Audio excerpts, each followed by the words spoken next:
And howdy, folks. Welcome to Adventures in Albron, Courts of Everest. I am Joe Truff, your DM this evening and most. I'm just wearing a hat. And joining me in this adventure of both D&D and hat wearing, we have Matt, Vincent, Kara, Hannah, and Alana. We are wearing hats in celebration of Hannah's birthday. Happy birthday. Happy birthday. So we have a couple, we're going to play D&D, but a couple quick announcements. Somewhere at home, Tina is also wearing a hat. Also true. And we're missing Tina because Tina is sick, but we'll hopefully be back with us next week. Announcements: YouTube, Instagram, Threads, Blue Sky or Blueski at Albron RPG is our handle there. You can see different things like what's on our table right here. You can see it only a little bit on the camera. You can see it in much greater detail at Albron RPG. We are going to be having tomorrow a special one-shot set as an epilogue to Campaign 1. Axe, Wolf, and Woe is a gladiatorial one-shot that will likely air sometime in early 2025, being played tomorrow. I'm going to be there, Matt's going to be there, Vincent's going to be there, Kara's going to be there, Hannah's going to be there, Alana's not going to be there, but there's still time. If the library closes down, power goes out, come on over to place. Maybe just don't go to the library. But this is a level 18 one-shot. It is a high-level D&D game, and it's going to be something that you don't want to miss. We'll let you know when it is going to air on our channel. Then, on the 21st, played live at noon right here, is going to be Wheel of the Year Yule that Tina is running for Vincent, myself, Kara, Hannah, Matt, and Tina's husband, Matt. You can join us right here at noon on the 21st for that. On the 26th, we have a theme night for our Starfinder crew. On the 27th, we have a theme night for our D&D crew to celebrate the holiday season. And the best dressed to the two themes of those evenings will get a reroll of that night.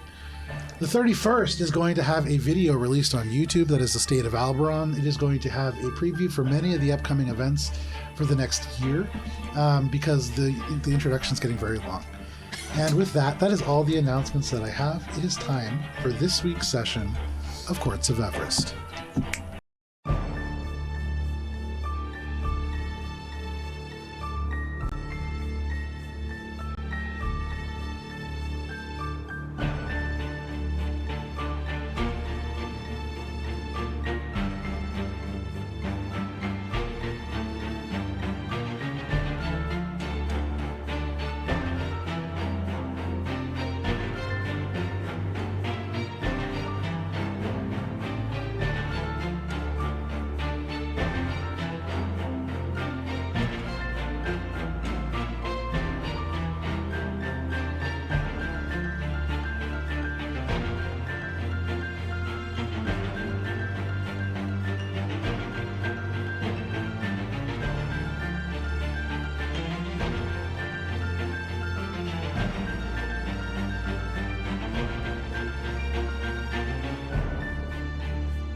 I don't remember.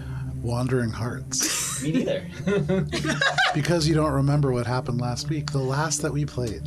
You found yourself confronted by a Sphinx gate, a stone doorway with a Sphinx carved into it, and greeted with a riddle in Celestial that Alina could translate for you via tongues, but the answer proved just a bit trickier. Billy, you tried to find answers in the archives, persuading the tired administrative assistant to let you search through for about 10 minutes, so you found little for your efforts. Yeah. Valis, you racked your brains for what the word in Celestial might be, but unable to come up with an answer. Alina tried to say words that might sound like the answer, which your group judged to be memories, but to no avail. Eventually, Alina asked a preoccupied Rez, who said, "Oh yeah, of course I do. Lots of times. When you're torturing people, they pray, so we get bits of Celestial here and there. It's Moria." With those words, the door opened to reveal a twisting staircase down to more of the meandering hallways of the Lunarished. You came to a storage space, and Ori's keen awareness of hidden things managed to alert you to a possible ambush, but not the nature of the ambushers. Minka went ahead as you all tried to assess the situation further, and as she inspected the barrels rose in turn to inspect her. The front set of barrels contained storm snake oil, which made those it touched susceptible to lightning damage. The middle set contained thunder gravel, which created sparks of electricity when they struck their weakened target. And the final set of barrels, larger than the others, were just full of rocks, and set to bludgeon survivors of the first waves to death. Different from the others, Valis noticed and called out to the party, was a tiny keg that flew away. The Barrel of Tides also fired out beams that yanked people around the room and into other barrels. Cheshire, hearing Valis' observation that this one was fleeing, cast a spell of magic at 5th level and dropped it from the air, causing it to explode into sand and the rest of the barrels to suddenly drop into mundane objects. You all quickly looted the barrels of their valuable contents and pressed onwards, deeper into the surprisingly deep guild hall. You came upon a painting of abstract and bright colors that seemed to draw many of you in, though Valis, Billy, and Rez, I believe, more so than the rest, as you lost memories to the painting's magic. You then progressed further, into a room of thousands of ringing bells made from iron in the vague shapes of sneering faces, each hanging from a strap of leather with 9 other bells on it that seemed to jerk about like magic suspended from the ceiling just inches above your heads. You opted to use overlapping silence spells to sneak through this room and then stumbled into a third chamber that threatened to steal your memory away. A room full of dozens of incense holders slowly burning intoxicating smelling incense down into piles of ash, which was being gathered up into the mouth of a wretched soul that seemed cursed to do so to maintain the feet-deep ash at a relative level. After considering ending the soul's suffering, you instead chose to press ahead after Valis, Billy, and Ori lost more memories to the smoke, and solved the riddle of the Sphinx Gate with some more help from Rez, and passed through a steep 35-foot staircase to a square of long hallways below. Here, Ori pressed ahead. Surprise, surprise. With several others following suit, and found a door with large hooves clopping on the other side. And then the doors seemed to almost fade into the stone, becoming like projections dancing across the surface and flying down the halls, and change places. The new door in front of Ori, you could hear sounds of maybe machinery or something humming, and then the doors changed again. And now, in front of you, Ori, and with Alina just peeking over your shoulder, you see down a narrow passage. They're back to you, though at this very moment they're turning to move left, away from the door, down the hallway out of sight, and in that moment may have a brief chance to spot you. You see an elf with pale skin and crystals of a dark nature that protrude from underneath. And that, Ori, as this individual turns, is where we start this evening. Just one moment. The music's actually already perfect. Very foreboding. I'm sure it's fine. Ori, as the doors change and suddenly this hallway in front of you, the acoustics in front of you change. You can hear that there is stuff like around this sort of element. Seeing into the space, you can see there is like little tarps kind of on the ground. You can see elements of like crates and boxes on the back, but this individual is turning to the left. And are you doing anything to try to be hidden? Yeah, I think I want to try to duck back a little bit. Okay, make a stealth check. And Alina, you make a stealth check as well. This is a wise bit nice. We are deep underground somewhere. It's so wild down here. It is wild. Okay, that's pretty good. 16 for Alina. Okay. I believe it's a 23 for Ori, but let me just be a double check-in. Yes. Or the res. Oh, are we in dim light? Or You darkness? are in dim light. All right. There are light sources. There's a light source coming from around that kind of corner, but otherwise dim light and dark actually in the hallways. When you kind of go to the doors that you see, like Minka, Billy, and Valis, you seeing this door in front of you, you can see little tiny bits of this purplish light coming out from underneath. Yes, Minka. I didn't drop my thing from last time, so Very I'm good. still glowing. So all of you have great visuals of this location. Give me one second. Okay. So in this moment, Ori, this individual turns. And you speak Elvish, obviously, and so in Elvish you can hear this individual say, "No, I do not think this is anything to be concerned about. The wretches are always complaining." And they walk further around this corner and out of sight. Do I hear anyone else that they're talking to? Make a perception check. Can I make one too? Because I heard that and understood it as well. Yeah. Oh, okay. Is it cocked? I can't tell. Stack. It's not cocked. I didn't do good. Sure. 7. No, 23, 6. 6. You strain your ears, and in your mind, telepathically, you just hear, Alina, the doors are moving. And like as Rez starts telling you everything that you kind of know, it's really distracting. You don't hear anything else. With the 23, Ori, around the corner, you can hear very soft, in common, this response. And it's, I promise, Master, I would not deceive you. I would not deceive you. They're seeing something. No eyes, of course, but seeing something. And the voice responds back in Elvish, no. I will not listen to this anymore. You are nervous. We have had company. It is understandable. But bother me with this no more. I must see to the task at hand. And you hear something shut, and you hear footsteps approaching. Are you doing anything? They're coming. What? Get back. So where are you trying to go? I'll go wherever Ori is gesturing for me to go. Not yet. Like, The doors are moving soon, right? You would imagine so, yeah. Based on, because I started keeping track of it, based on my internal timing of it, is it like, are they gonna get here before it moves or after? Probably after. Okay. I just noticed that you put your two little guys on. Yeah. So I'm gonna actually try to catch where the door is gonna go next. Okay. So you But know stay it's moving hidden. in a clockwise Yeah. location, so it should be over here. Yeah. So oh. But you mean where all of us are standing? Yeah. So while this is happening, are the three of you doing anything? You're kind of near this door. You can see this purple glow kind of rise and fall. So, we heard. This was the clippy cloppy door. Mm-hmm. This is just the mysterious aura or door. Yeah, there's like a light. dull purple light coming out from underneath the door. I think Mink would approach this door and try see if she can hear anything through it, since we heard something through that door. Okay. Make a perception check, Minka. Minka. Like here? Is that where you are? is this happening concurrently? Yeah. Because I want to not have everyone right around the door that guy's That coming might out be of. unfortunate. Yeah. Rolled I want to try to really get bad. people to not be Dun, there dun, dun, when 12. it changes. You listen. You hear footsteps. You hear the sound of somebody kind of grunting. And you don't really hear conversation, though. What you do notice as you get closer to this door is it's warm. There's like warm air kind of billowing out from underneath. And in that moment, as you're kind of like straining and listening, suddenly the door in front of you just becomes insubstantial.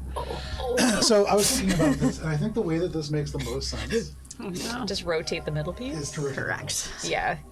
And so this just goes like It goes count this. Oh, right, because the rooms are Treasure. clockwise. So. Yep. and suddenly, Minka, Oh dear. Oh no, is the elf gonna see me immediately? I am not the face of this party. I should not be on the no, I should not be the first In person. fairness, they Ori see. is not the face of the party either, but he insists on Ori, trying to as be. you like dart around, you see you're moving quick, Ori, but as you move, you see the door like a projection being cast from somewhere over your shoulder along the wall. The door just glide right by you and suddenly become real in front of Minka. And you see this individual now just like turns right around the corner. They look at you. You can see crystals protruding from their skin. You see their hair like very, very thin across the top, but almost certainly an elf. They look at you, and you can see at the moment they're holding a book. And they just stop. And they're like clearly not expecting to see you in the hall. Yeah. You're glowing a bright light, and so you see like the pupils become like pinpoints because they're in like pretty dim light. But they stop for just a moment and they say, "What are you doing here?" I am so lost. And the doors keep moving. Make a persuasion check. That's definitely not a lie. Definitely not. It's a 9. A 9. Silvery. He studies you for a moment. He's going to make an insight check. And he looks at Minka. And in this moment, Minka, you channel all of the purity that you kind of like have just constantly being lost. You are not in any way, shape, or form lying. The doors are moving. You're not really sure where you are. And so you feel very convincing in this moment. And they hold the book and they look you up and down and they say, the standards of the Porter Guild have slipped, it seems. But let's get you back to the place that you should be. And they hold up their hand and suddenly it is like there is a shatter of ice or something in the air. It's like glass somewhere far away breaks. You could feel it in the back of your ears and in the sort of nasal cavity. It's like your sinuses pop for just a second. And they take a step closer to you. They put a hand on your shoulder and their fingers are thin. And when they touch you, it feels almost electric. But then they say, let me bring you back to the memory drains. And they kind of push you forward out. Now, as you all are you all just like, oh shit, sitting there? Or is there anything that you're doing? I have nothing to do. Is he behind me? Like, Yeah, or is we he, okay. hear all of that? If he's behind me, Minka's just gonna be like, help. Like, not say anything, just mouthing help, help, help over and over again. All of that? Yeah, oh yeah.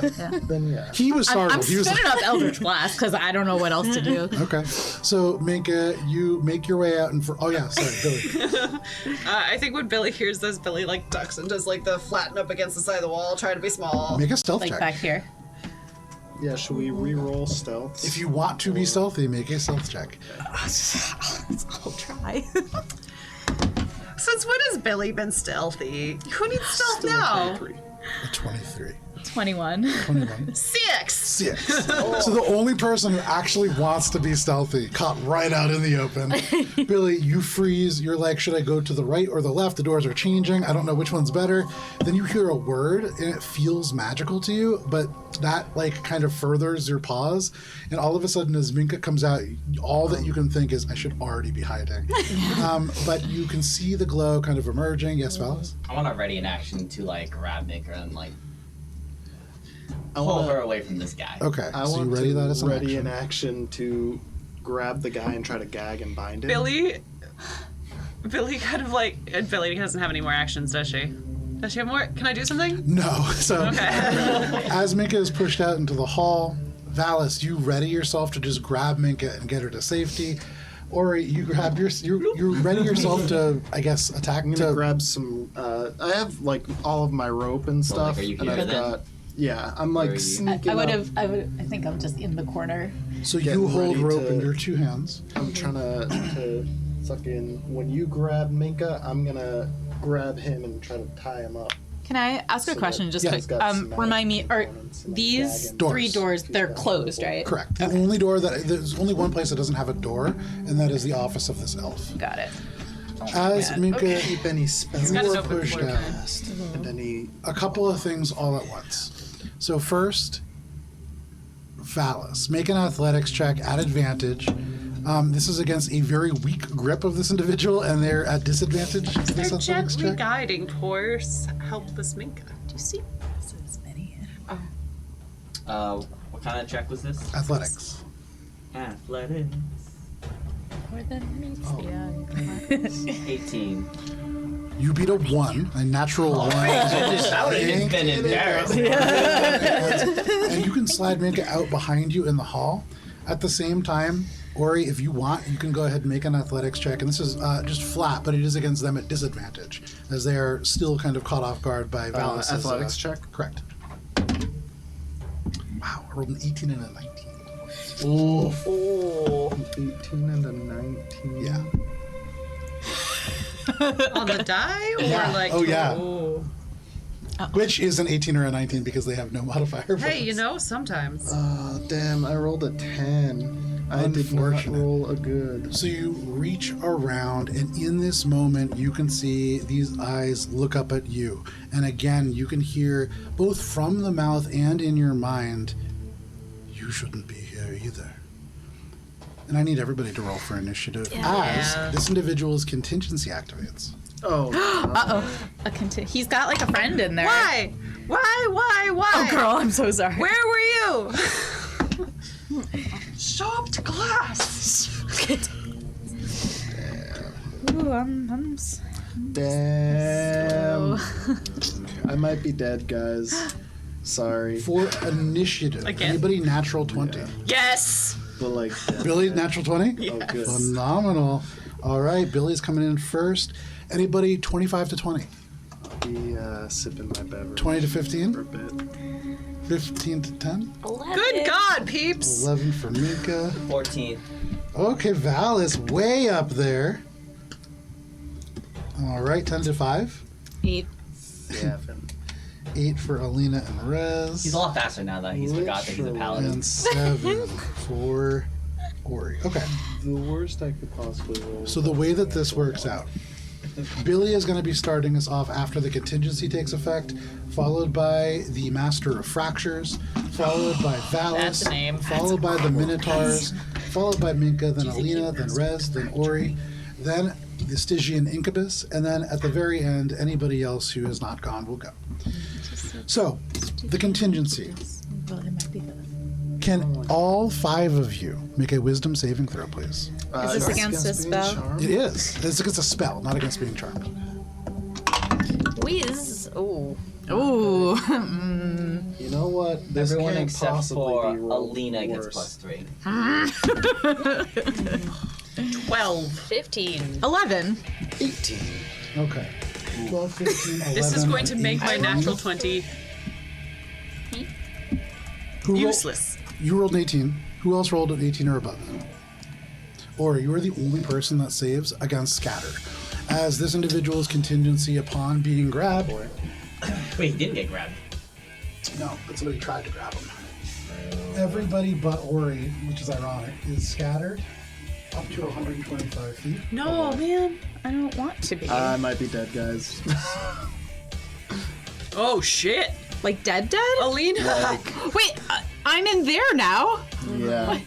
No, Raz, come back. We have been scattered. Well, Oh, he gets to hang out with another demon dude. Oh, excuse me. Devil dude. Oh, look, oh, listen, it's the definitely not Metallica song. Can't quite get Valis into her room. oh, Okay, no. I hope everybody's no. backup characters are rolled up and ready to go. Oh, no. yeah. Listen, I got peppers in the wings. Peppers? Pepper. Pepper? Her name's Pepper. That's so cute. And then at the end of that contingency, you all can feel similar to what you feel when Alina begins the teleportation circle, but it is not a kind of falling away. You can feel your entire essence just forcibly yanked through time, through space, through dirt and stone, and into these separate rooms. Many of you find yourselves not quite alone, but not without your allies. Is he here? Billy. I'm here. Yes, Yeah. sorry. Billy, you, well, he's actually in the hall, so like, Okay, yeah, right so there. I'm and then I'm Yeah. here.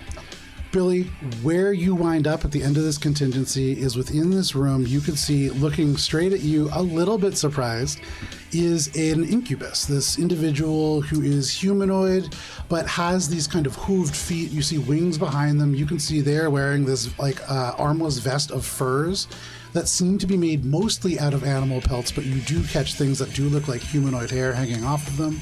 The skin has a slightly bluish cast. You can see at the moment they have a hand outstretched in the direction of this dwarf who is fiendishly working away over this kind of gem, this dark onyx or piece of obsidian that is faceted and you can see is radiating immense infernal heat that is giving off this purple glow. And atop it are draped several strands of encoded memories. You can see long, raw, kind of fizzly, but they are currently kind of shrinking in the heat and becoming proper encoded memories. What are you doing? So we've got incubus and human? You have a incubus and a dwarf, perhaps. Dwarf. Okay. Okay. Okay. Hold on, Joe. I was not expecting any of this. No worries. Damn. See, my natural 20 is useless now. This individual, as you are trying to figure out what to do, they look at you, they turn. You can see the hand comes up to the chin. They consider you, and they say, I wasn't expecting visitors so soon. Lucky me. Billy, Like that. Don't like that. Billy looks at the dwarf and it's like, Are you really working for someone whose outfit choice is that? and I need a wisdom saving throw, please. Okay. That is going to be a 23. Fuck! They're not very wise either. That was just a good roll. Damn. Well, Billy's just gonna say, Well, fuck that.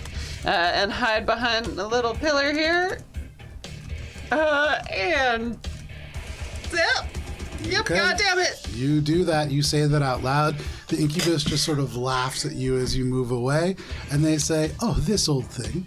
Well, maybe I'll just take what you're wearing then. That is the incubus. That is, sorry, Billy. That brings us to the Master of Fractures. So, Ori. Just rubbed his hands together like a cartoon villain. Of course he did. Look at how much fun he's having. I don't get to have moments where my plans actually work very often. No, buddy. I'm happy for you. Not looking good for us. Yeah, this is bad. The Master of Fractures considers you for a moment, and they say, there is something familiar to you. Yes. It is a shame I won't find out what it is. Oh, wait. They reach forwards, and you see, they hold out just a single finger, and it looks like they're just about to poke you right on the nose. And then right when they get in front of your nose and you're about to draw back, it is a of arcane energy that ripples forwards. And as they reach fractured. forwards, can you make a Constitution saving throw? Oh, Damn, God. is this the that's end a- of Ori? It might be. And we're on the corner. That's true. You are around the corner. And Raz can 15 keep is a it. failure. Keep us busy. Ori, you are You do taking have the guy in your way, though. 60 points. Ooh, I'm down. Yeah, I'm down. 60? Oh, no. Necrotic? Wait, like down or dead? Down. Okay. Not dead. Okay. Ori, when you are Still hit have a with this, chance. it is like your soul is pushed out of your body. And as your body hits the ground, your spirit standing outside of this, it is like that finger poke separated your spirit from the actual meat of your corpse. And then you see on the ground the finger twitch. And then another finger twitch. And then the neck. And you get the sense that should nobody help you before your next turn, you may rise as something very different than you are. Oh no! And the Ori that we know may be no more. Wait, is my soul, like, Yep, Your soul's disembodied now? currently I think you're about to be puppeted. Damn. Forever. raised. I don't like that at all. That is the Master of Fractures' turn. That brings us to Valis. Good lord. Valis, where God, you almost none are of us know that suddenly, just happened. you are just exploded across time and space through matter. And I gotta remember which room I put you in. He's right here. Oh, lovely. Couldn't get you all the way in. You appear immediately right at this doorway. Your back kind of slams into it. There is this kind of knock. You hear this from the other side of the door, and then you hear the clop of hooves as something seems to have caught the attention from that sound. What are you doing? I'm gonna move away from the door. Okay. Because this door, I think, was the one I went to look at, so I'm gonna go away from the door and Okay. go into the room. Now I have to calculate movement. Let's see. Oh boy. Where's Gunter right now? Do you speak Abyssal? He's the up other the rooms. stairs. What was that? Your You guys speak need some Abyssal? help. No. He's a couple floors down, actually. He's joined the Porters Guild. So, I guess I'm just gonna run back. name's 1, 2, 3, 4, 5, 6, 7, 8, 9, What a GM. 12. So, I think that's just move and action dash to get there. Okay.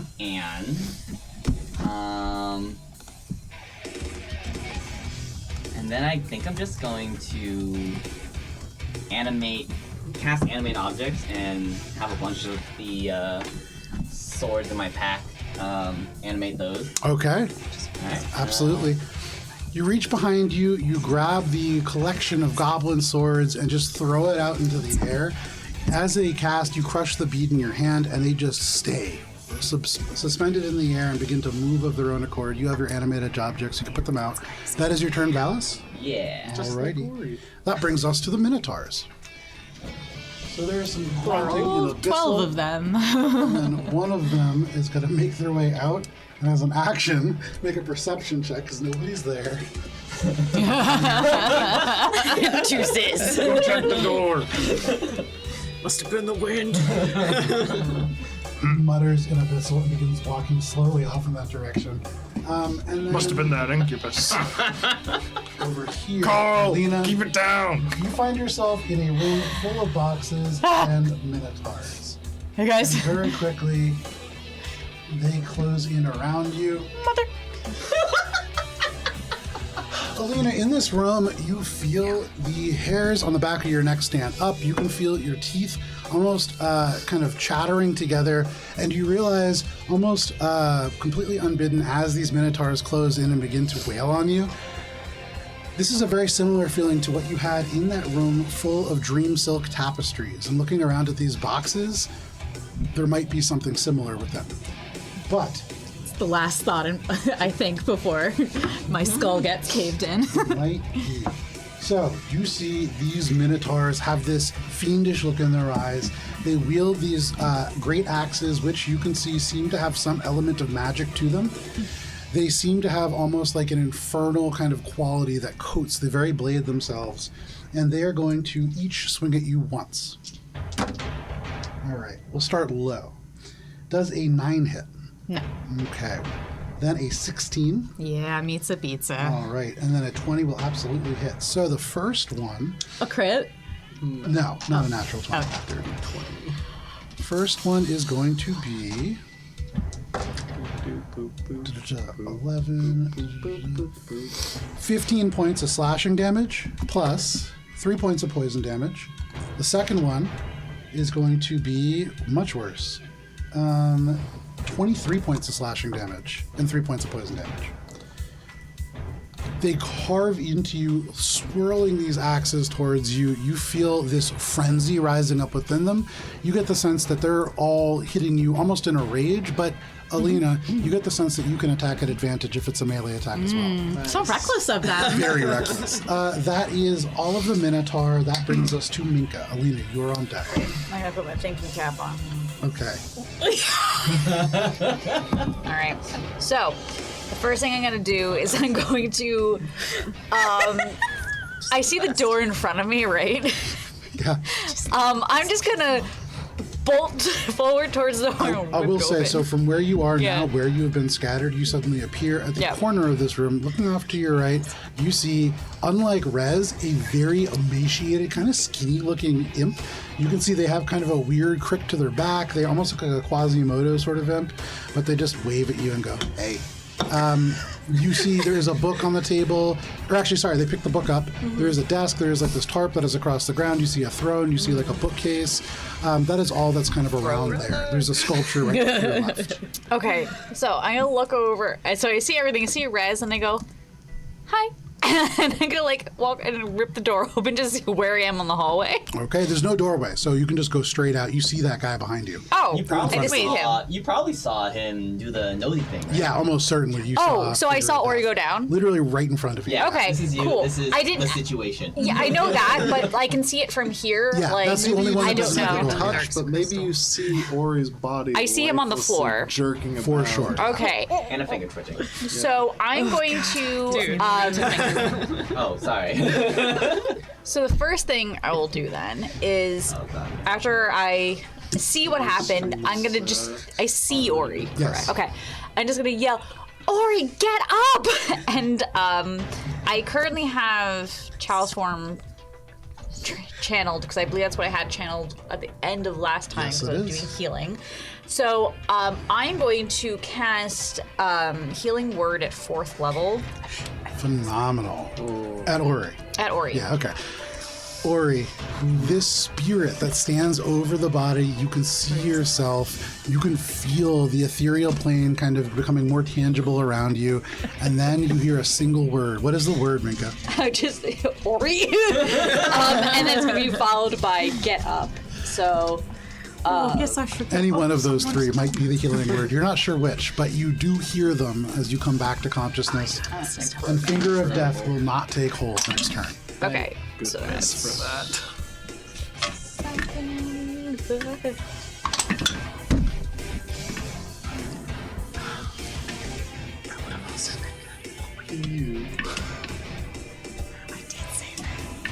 Okay, so that is 17 points of healing from that. Very nice. And then you are in range, so you get an additional. Let's just so one or two. I keep reading. So 1 or 2. And then, Two. Alina, you're on deck. Two more? No. Oh. 12 points of healing. Very nice. Very good. So that was my bonus action. And then with my action, I am just going to take a deep breath. Okay, free action. And then I will run forward. Okay. And I will grab this wizard, what I'm assuming is a wizard, and cast Shocking Grasp as my action. Okay, yeah, absolutely. Go ahead, make your attack.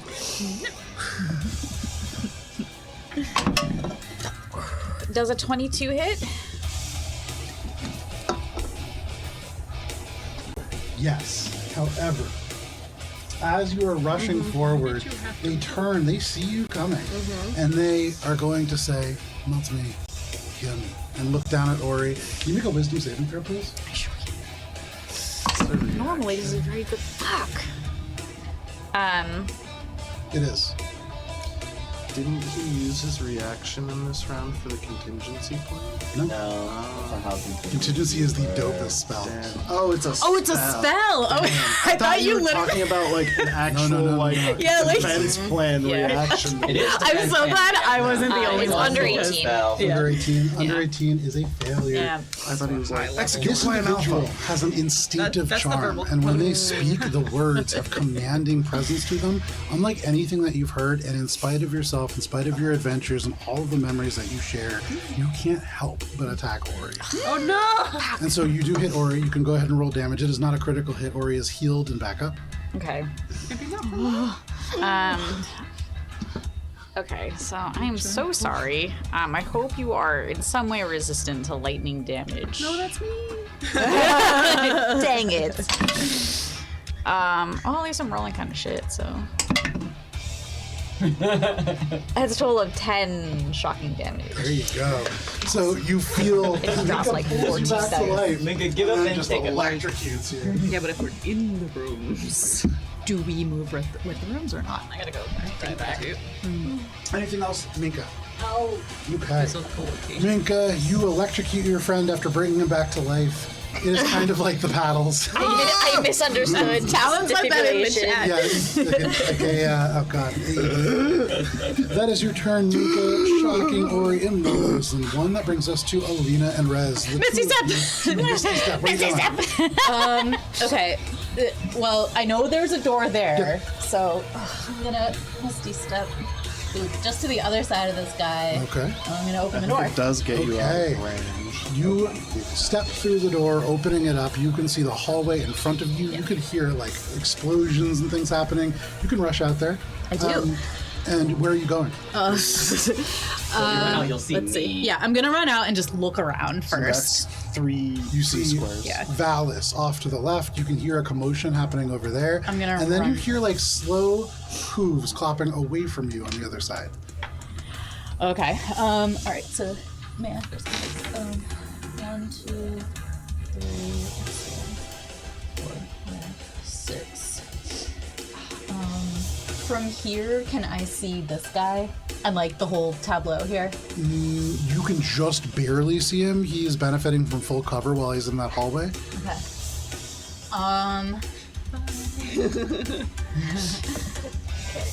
I'm gonna just kind of be like, excuse me, dolls. One more step, and then, does he still have full cover, like, mechanically? I think he still has 3/4 cover for the Okay. next 2 tiles, and then gets, or probably half for the next, and then is no cover, and then a Okay, well, then I'm gonna cast Rolitham's Psychic Lance Okay. at him. Cover doesn't really matter, I don't think, for psychic energy. Correct. Yeah. Intelligence saving throw DC 18. That is not a good roll. So on a roll of a 2, that is a 12. Okay. So he takes 7d6 psychic damage, which I'll roll in a second, and is incapacitated until the start of my next turn. Very nice. Very nice. 7d6. 1, 2, 3, 4, 5, 6. Oh, he's incapacitated. Oh, how the tables have turned. You're welcome. That's I going to get be my rope back out. 30 points of psychic damage. That only does half the amount that you would expect it to. It seems as if this individual hardened against spells, but still they are very much incapacitated. All right, and then I'm going to telepathically to Rez be like, dude, I don't know where you are, but make good choices, and that's her. At the same time as you say that telepathically to you, Rez goes, Alina, I don't know where you are, but don't do anything fucking stupid. And so, if you'll allow it, my instruction to Rez is just like use his best judgment. Okay. No, that's okay. I can change it if you Yeah, I think it needs to be a little bit more specific. Okay, For familiar. can I say to him, if you're near any... Use your best judgment is Yeah. the kind of thing that, like, Big Rez could do. Yeah, okay, fair enough. So I'm going to say to him, okay, if you're near one of our friends, help our friend. If you're by yourself, protect yourself. Okay, Is that got all it. right? Yeah. Yeah. Is that okay? And then I guess that's my turn. Oh, and Alina's going to be like... Actually, no, she's not going to yell. She's just going to keep it cool. Okay. So, Rez's turn. Rez looks at this other imp that is, like, sharing the room with them, and they're just gonna go, we gotta talk later. And they're gonna fly after Minka and try to go over, there's 10-foot ceilings, they can go over Minka. If they can, they'll try to get on the other side of the Master of Fractures. 4, 5. Okay, that is Alina and Rez. Ori, what would you like to do? So Rez is here to help Yeah. either Minka or Ori. Yeah. Okay. So I get back up. Okay, you get up, you can see this individual looks just a little bit dazed. You see Minka behind them, you can see Rez, or you don't see Rez, but you feel his very, very potato-like presence. Ori! Get back up. I have the rope still in my hand. Yeah. And I'm just like, Okay, no problem. bind and gag. Specifically, taking the book away too, and making sure he cannot see or speak, and cannot move his hands. Okay. So go ahead and make a sleight of hand check. I would say to do all of that in 6 seconds is quite challenging. I'm gonna use my action and my bonus action if possible. It's still 6 seconds. Okay. It's a timing thing more than a action Okay. economy. But he's also incapacitated. Yeah, so oh no, do I have absolutely. advantage on it? That's why he's not that- having any kind of opposing check. Okay. It's just Oh, happening. okay. This is about how well it happens. Okay. Let's go. You got Not a natural 20, but it was a 19 on the die, okay, that's still which pretty good. means that is a 28. With a 28, you are able to tie this individual up. You're able to get a gag over them, no problem. You feel pretty good about what you have put together here. And they are still unable to react in this moment. And then I'm gonna try to push them back into the room and say to Minka, get the Action, other- bonus action to secure this individual. Oh, okay. Then yeah, I guess with Rez my can help? movement, yeah, I don't know. I want to move. He's helping. If he's So you can do nothing I guess, at advantage I guess if if you he's want. incapacitated, nothing can at I advantage. move him freely with like half of it, and it costs half my movement? He's incapacitated, not a willing creature. So it's not like, Okay. yeah, you can't really like drag him around like that. Okay. Then I guess I can't really. I would say if you want, you can move him with half your movement. Yeah, half speed movement. Okay, Kind because of like- yeah, I basically just want to like drag him back into the room so that we're not in the hall when it shifts again. For With him to Minka alert there, it's a 5 foot us. wide hallway. Right. Yeah, so a little block. So Yeah, yeah, so that's stuck fine, there for the yeah. moment. No worries. Anything else, or That's it. okay.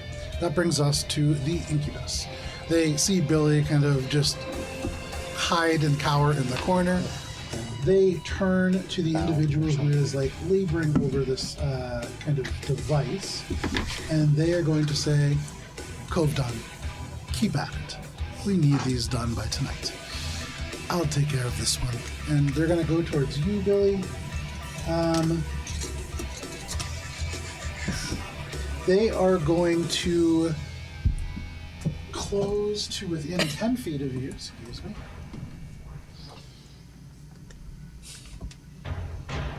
Oh, yeah. The heat doesn't bother them. And there is extreme heat that is like radiating off that crystal, but they're back to it. You can see just the blurry lines of heat rising up around them, and they look at you, and you see these infernal eyes glow. Can you make a wisdom saving throw, please, Billy? Why? They look at you, and they say, I bet you're stronger than you look. Oh, no. We might have a place for you here. I might, actually, because that was a 9. Billy, you are charmed by this individual. You suddenly look at them, and they're not infernal. They're cool. This is an individual that you share a lot in common with. And you look at this vest, you were really just kind of jealous of it. Like, that's almost definitely human hair that's hanging off one part of it. That's dope. And I didn't see that before. That's really badass. No. Come with me. We have something that you could do. And they turn and they begin to kind of lead you off. They instruct you to follow them. And so you are currently charmed with them. That's awesome. You are able to repeat the saving throw if something harms you. Yeah. But for the moment, you're hanging out with your new friend. Cool. Don't worry. That is the Incubus's turn. That brings us to the top of the round. All of you who are standing in the halls feel this kind of blur or shift. The walls or the doorways do not become insubstantial yet, but you can feel that process happening. You would guess at the start of the next round, these doors are going to rotate.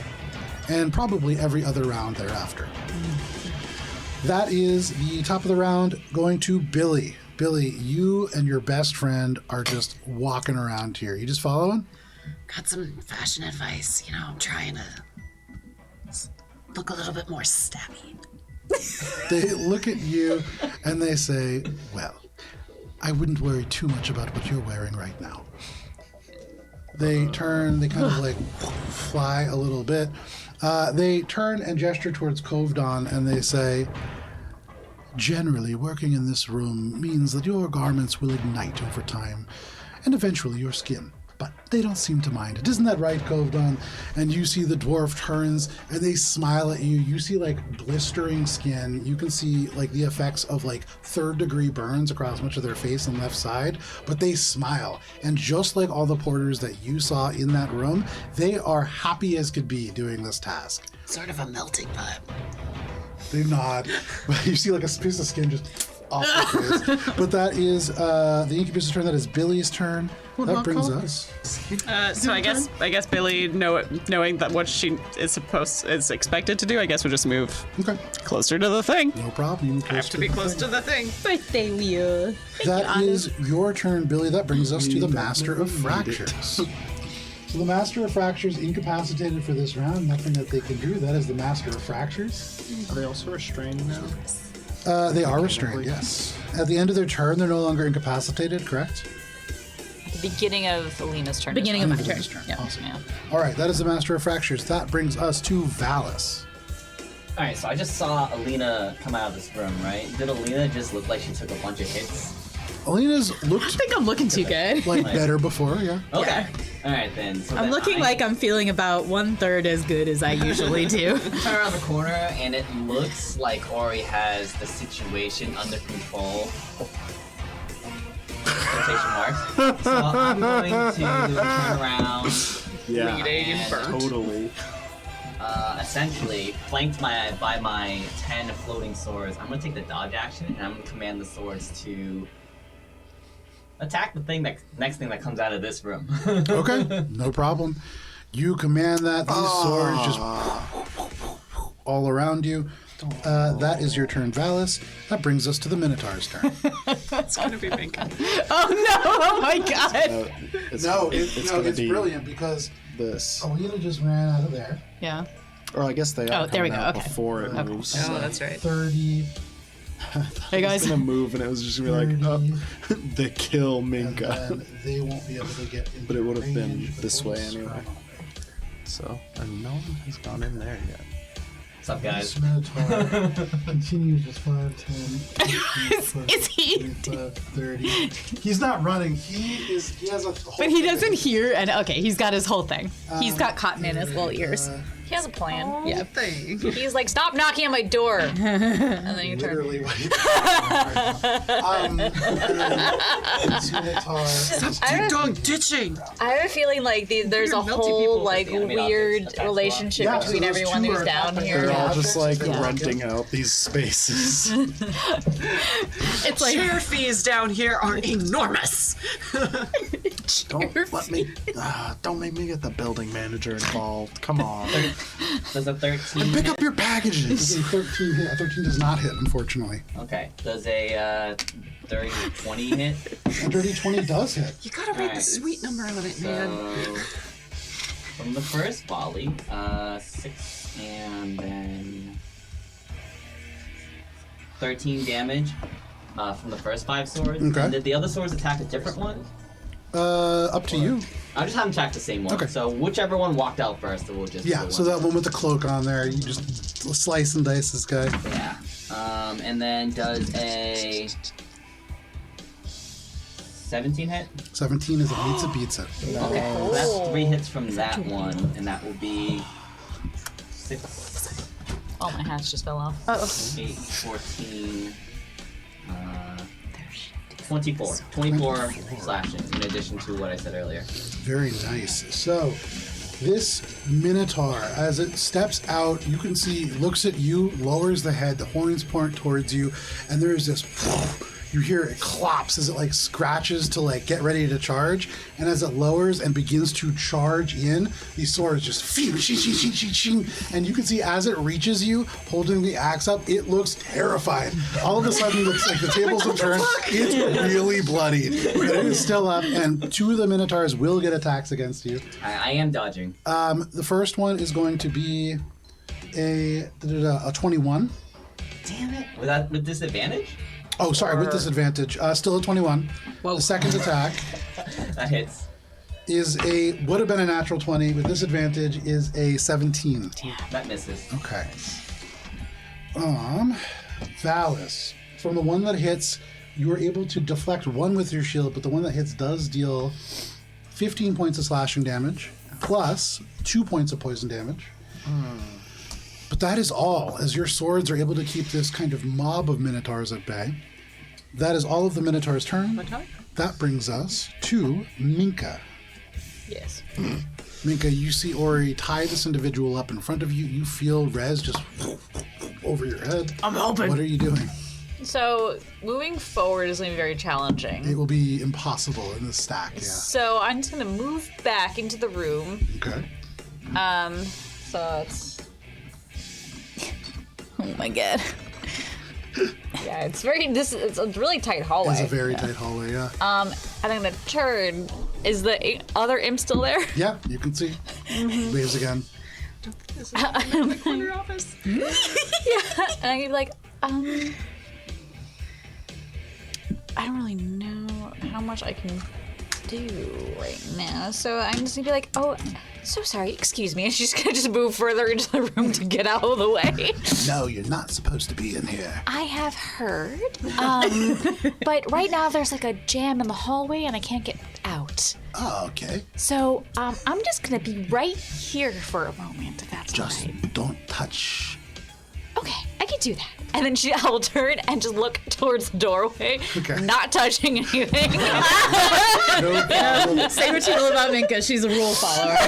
Just what she's Follow told. those rules. That is your turn, Minka. That brings us to Alina and Rez. All right. So Alina, she's going to. Let's see. Are you facing the hallway, or did you go in and I'm currently I'm around the corner enough to clear the hallway, and then I'm just facing that direction just in case something comes rocketing in. Okay. Okay, so Alina Try to make some space, is going to cast a spell, and that spell is wait Really for good. it. It's gonna be such a good. I mean, It's gonna be the best spell. it's gonna be fireball. But I'm going to. Guidance is deadly. It is. I'm gonna. How tall are the ceilings? It's only 10 feet here, so very, very low. Oh, okay. I can still hurl my mode of fire to the spot that I want to hurl it to, right? Yeah. Okay. Because I'm gonna try to like lob it a bit. I'm gonna fly up as high as I can to get a better angle, and then we're gonna hurl a mote of fire such that. Do you have the? What is it? 20 feet? This is a cube. 20-foot sphere. Sphere. There's a sphere 20-foot leading sphere. right up against the. Okay, everybody, 20-foot sphere. There's that. Oops. Oh no. Thank you. She's gonna hurl the mote of fire such that this is what we're looking at here. Okay, so you're hitting those 3. Hitting those 3. Phenomenal. Dexterity saving throws? Yes, and that is DC 18. And it heats the sword, so it does extra Pretty damage. good. Hell yeah. All right, so on the low end is a 10, then a 20, and then a 22. Okay, so the 10 fails, the 20 and the 22 succeed. Oops, wrong roll. Don't worry about it. That's different than what I meant to do. What?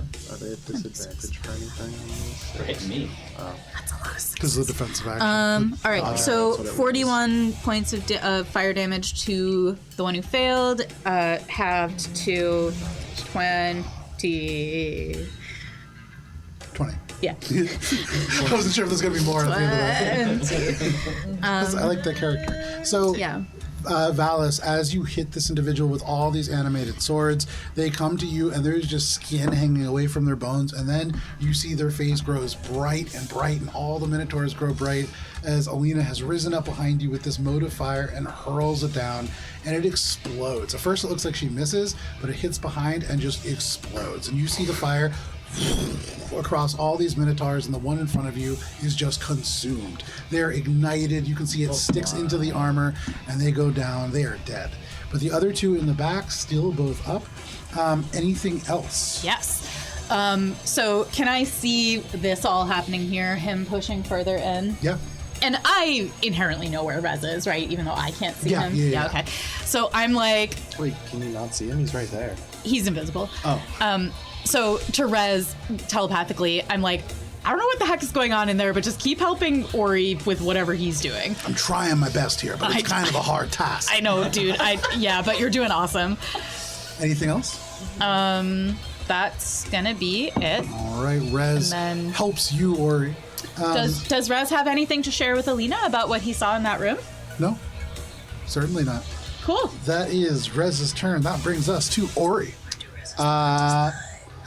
I'm gonna is he take holding out my on me? captive and now bring him into the room. It's hard to move through that hallway, I'm just so. gonna But Rez is bring helping him you. over this way. Oh, and he's no longer incapacitated. So Rez doesn't really take up any space, so he's just there. mechanically, at this point, restrained, blinded, and unable to speak. Correct. Okay. Silenced. Silenced. Yeah. Cool. I'm going to push him into the room and pull out a dagger and bring it to his throat threateningly Okay. and say, "It doesn't have to get violent, but you just made it very difficult." Okay. You do that.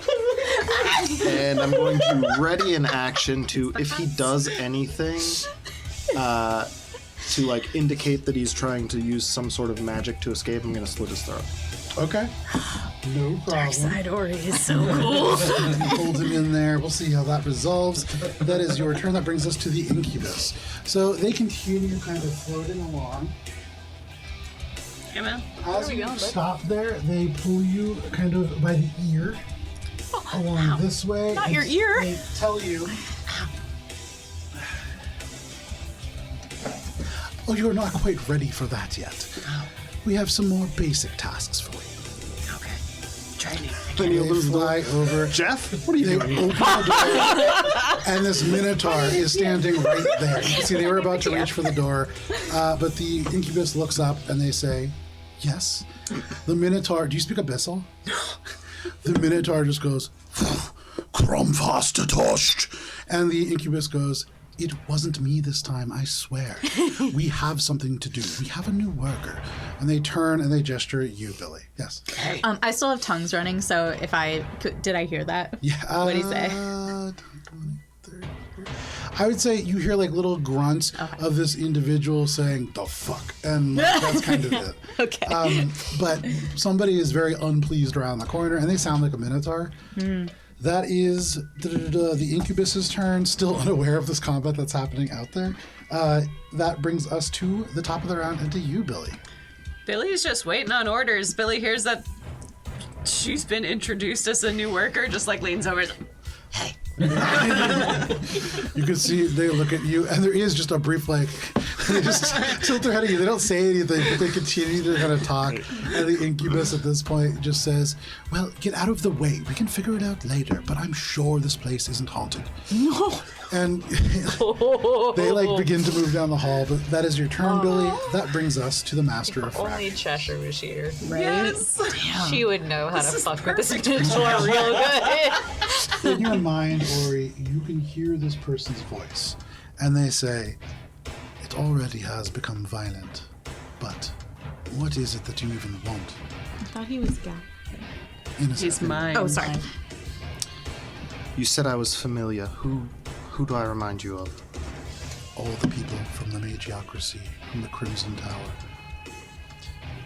You reek like they did. How long ago were they here? Where did they go? What were they here for? You can see the eyes look around, and he says, No, they don't. "Oh, that's true." Yeah. You see the head just turn. And he says, "I do not deal with that business directly. Not the shipping part, anyways. They do not venture to this part of the establishment." I overheard you saying that you had visitors recently. Who was it? Yes. In the docks, not here. Well, then you have no more use for me. He doesn't say anything. Well, he hasn't tried to attack or anything with No? magic, so my ready to action stands, and it's Okay, his turn. no problem. so- You wait right there. That is your turn, Ori. That brings us No, to... that wasn't my That is turn. his That was turn. his turn. For the That other brings one's us to turn. Valis. That was a very nice scene, though. I liked it. Turn. Really fast. So It's the speed of thought. I'll tell my all my sword friends to attack that guy next, I guess. Okay. Actually, hold on. I'm gonna attack that guy first. We're so friends. They've been on a lot of adventure friend with us when you so have far. swords. Billy feels the same. Preaching to the choir over there. All right. Does a 24 hit? 24 absolutely hits. 12 magical slashing and 6 radiant. Are you doing it against the one that looks more hurt or the one that looks less hurt? I think this one is directly in front of me already. Okay. So just the one that wasn't is in front of me. No problem. And second attack. It's gonna be okay. Even higher on the die, so that'll be 3 radiant and 7 slashing, magical 10 slashing. total. Okay. And then is he still up? He's still up. Alright, I'll tell all my swords to attack that guy and then that guy. Okay, go ahead. Make your first round of attacks. Really want just like a bro with animate objects. That's the vibe I'm getting right It's now. a smattering. That's 22 to hit, 22 hits. 3 damage. Okay. Okay. First 5 swords. Embarrassing me right now in front of the Minotaur. That's we like those. You had one sword it's just a little dull. It's rusty. Yeah. So this one is, there's a crit in here. Nice. The non-crit is 5 damage, and the crit is 12 damage. Still up is All this right. individual. But your sword is just whirring around. It is just cutting into them. Every time that they try to slash at you, they have to jerk back because there is just a deep gouge that goes through their fur. They can barely get closer. But that is your turn, Valis. Yep. Alrighty, that does bring us to the Minotaur. After that huge fireball, that is the thing that really suddenly gets people's attention. Daggers. Yeah. The incubus says, no, it isn't me, and I don't think it's haunted. And then there's the fireball, and he turns and takes off at a trot now. And seeing Alina is going to attempt a charge. Get back to that. This charge guy me. is going to step closer to Valis. Are you flying? I just raised up a little bit, so if he wanted to, he all could my minotaurs. grab my leg or whatever. Ceilings are too low, and they're like. Yeah, 10-foot ceilings. That gives me nothing. There's also like a wall right behind you, Yeah, which is unfortunate. yeah. This Well, hey, at least they're Alina clumping. At least they're might not clumping, right? last. At least they're what? You guys are. At least they're clumping. You guys are good with that kind of stuff, right? Okay, so at that, the Minotaurs, 2 of them are going to be right with you, Valis.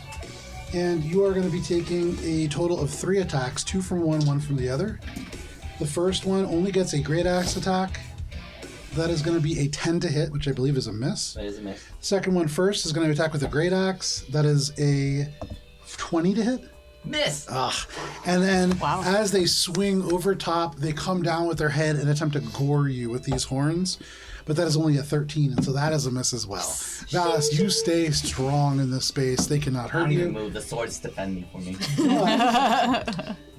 Alina, Yeah. you can see this individual rounds the corner. The eyes grow big. They lower their head, and they take off at a charge. They're going to attempt to gore you. That is almost certainly going to hit. That is a 25 to hit. And as they do, can you make a strength saving throw, please? Is it against a spell? It is not. The spell's called Bash. For what it's worth, how much damage did you do? Give me 1 second here. 12, 16. The long numbers you're saying out loud. I just start over. Where's my d6? 16. That is going to be a total of 16 points of piercing damage and 2 of poisoning.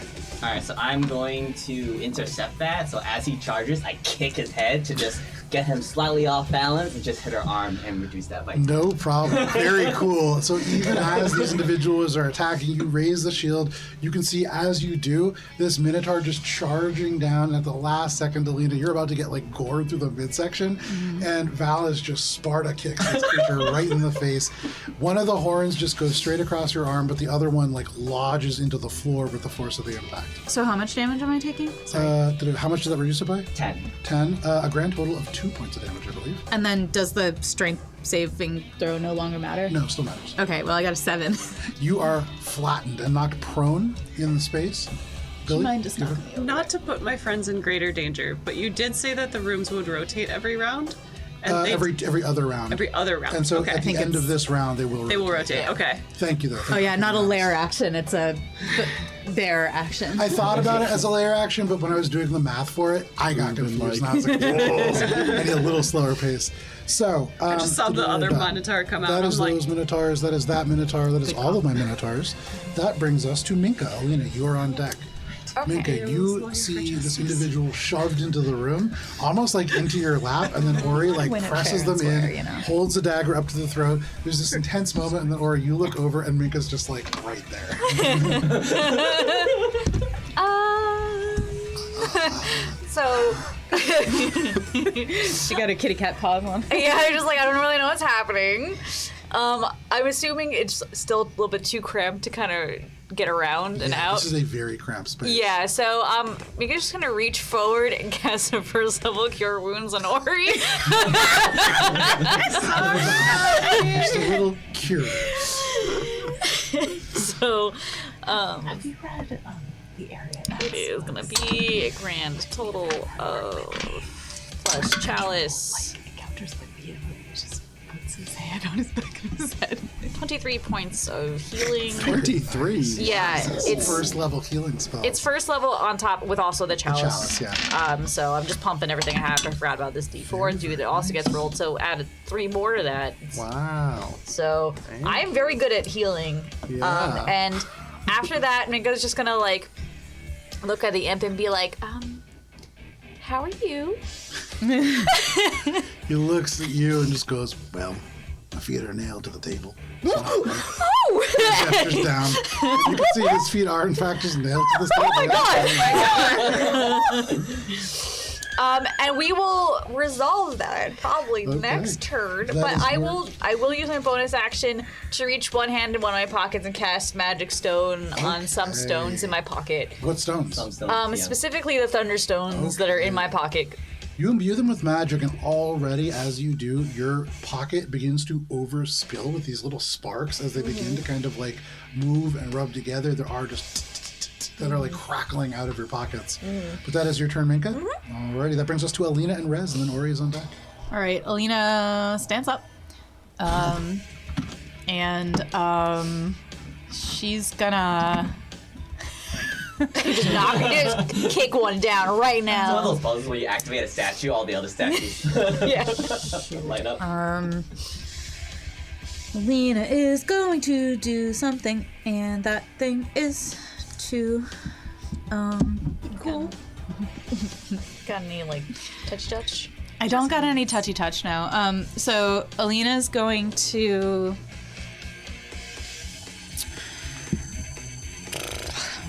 this guy that just ran at her, he's a big fuck face. So I'm gonna cast Eldritch Blast with disadvantage right into his face. Alright, so we've got disadvantage. Okay, we've got a 16. What's a miss? A dirty 20 and a 19. 19 and the 20 hit.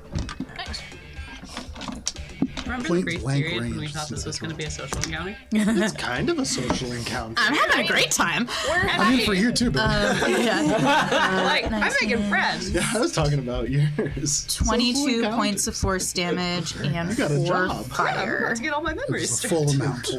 Anything else, Alina? Yeah, to Rez, she's gonna be like, status report, please. What is going on in there? Okay. So as you like are on the ground, this individual is like goring the floor. From the ground, you fire off these Eldritch Blasts as you're getting up, and it knocks his head, like jolting it back several times. They're looking kind of hurt, but that is your turn. You ask for a status report from Rez. I do. On Rez's turn, Rez is gonna go, Ori's threatening to kill a guy. And that's the only status report that we get. That is Rez's turn. That brings us to Ori. Not wrong. So still holding this guy at knife point. I'm gonna again ready the same action if he tries anything funny, and I'm gonna say to him, one more chance. I'm gonna ask you 3 questions, and if you don't answer correctly, I'm gonna kill you. What's 2 plus 2? How many fingers am I holding? The average is like, do you have an African swallow? I'm sorry. We ruined your flow. I'm sorry. So I have So a what are your question. 3 questions? Has Ori been responding to this person out loud the whole time or mentally? Yeah. Okay. Ori doesn't mentally do things. Okay, so we can start half of this conversation. Yes. Okay. Just want to see where So we what are. are your on 3 that. questions that you're asking? I'm gonna say, where are you keeping memories for the Awesome Lock? Oh no. What can you tell me about the fracturing? And there's been a woman down here, blonde hair with scales on her face. Have you seen her? Okay. You ask those 3 questions, and they say, the memories for the Awesome Lock are with the rest in the repository around the corner. The second question was, What can you What can you tell me about the fracturing? A lot. Third question? they look at you, and they squint, and in your mind you can hear they say, I don't see them squint. no, they're squinting. They're squinting. They're like, I'm squinting just so you know. You feel it in the back of your mind. There's a but they do say, the fracturing is a start of a new age. It is a welcoming. It is a reunion. Not everything sealed inside the dome should have been.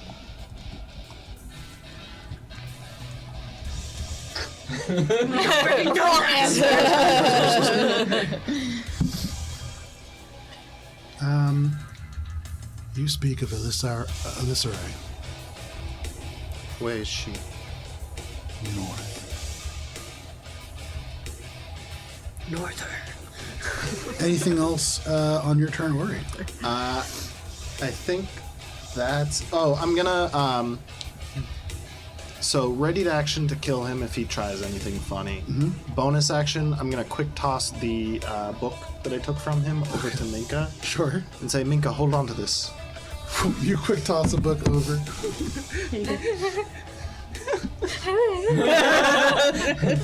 You have a book in your hands. Anything else, Ori? That's it for me. That brings us to this incubus. So the Minotaur goes tearing away down the hall, and that definitely catches the incubus's attention. They say, wait, where are you going now? And they're going to turn to you, Billy, and they're going to say, we should check this out. You enter 10, 20, 30. It's convenient. You're going to start dashing around the corner, see all of this, and then just... And they're going to turn to you, Billy, and they're going to say, this should prove a good first test. Kill all of them. And they just gesture off in this kind of vague direction. That is the incubus's turn. That brings us to the top of the round, and... The rooms move. Yeah. Yes, it should shift right around. Nice. Very cool. Interactive. So now, all of a sudden, the rooms just become insubstantial. You could see the doors and the various pathways just become almost like projections, and they glide along the hallways and end up about 90 degrees off into the other wall. Ori, you kind of turn. The things that you saw outside this place no longer there. Same thing for like each of you. You are now in this slightly different space, but really the most jarring for you, Ori, who suddenly now this kind of scrum is gone. That is bringing us to Billy. How compelled is Billy? Like, does Billy still have choice?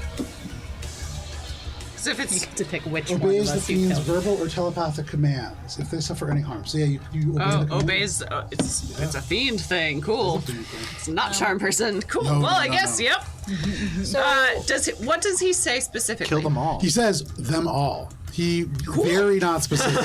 Hey. Great. I love that First for one's you up. guys. First one's up in line of sight. Yeah. Billy's teeth get all pointy and like her eyes light up. It's like, Yes, just draws her swords. I love killing them all. And then like rushes around the corner. Sure, as you rush around, you can hear them behind you just go, ain't so oh, bad." delightful. You make your way forward, you fly down this way towards these very like nondescript looking shapes. All that you see are like these sneering faces and ugly snarls. These are just all monsters.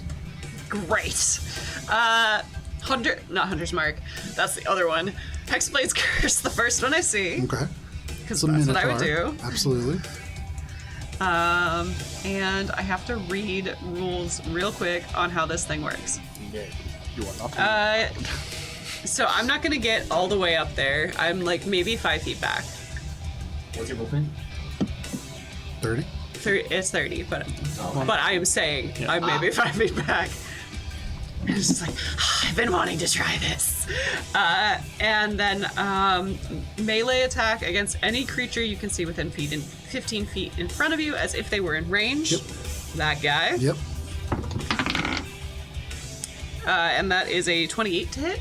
That absolutely hits. As you reach out, this should be out of range. It should be a good distance out of range, but it's like this shard of crystal extends and becomes longer, and it's not really the blade itself as much as it is its shadow that leaps across and strikes this individual. That's 17 points of magical piercing Very damage. nice. And? Yes. And 2 points of lightning damage. Okay, they are still up. You can see they're And- looking kind of hurt. Oh. And? Oh, the Hexblade's I curse. can't remember how much for Hexblade's Curse. I think it's just your spellcasting modifier. Ah, I got you.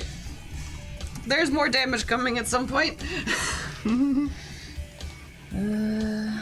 It's gonna be some damage.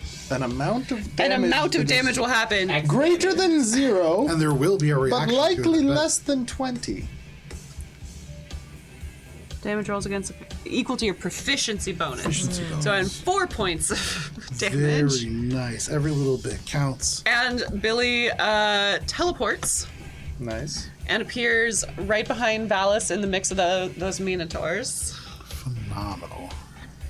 And then a blast of lightning in a 15-foot cone in front of her, Very nice. which I think catches all of them. It catches 2.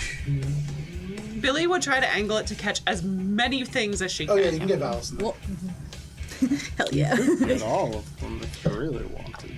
Thank your lucky stars. 1 point of lightning damage to all Very three. nice. Valis Spreading and the the 2 damage. Minotaurs all taking massive damage. Hey, Billy's just like, And I will say for all of Is you, this a spell? no. this is definitely the most hag-like that you have seen Billy. Like, really full-on feral at this moment.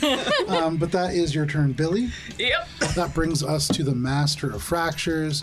In your mind, Ori, this individual says, you should either kill me or not.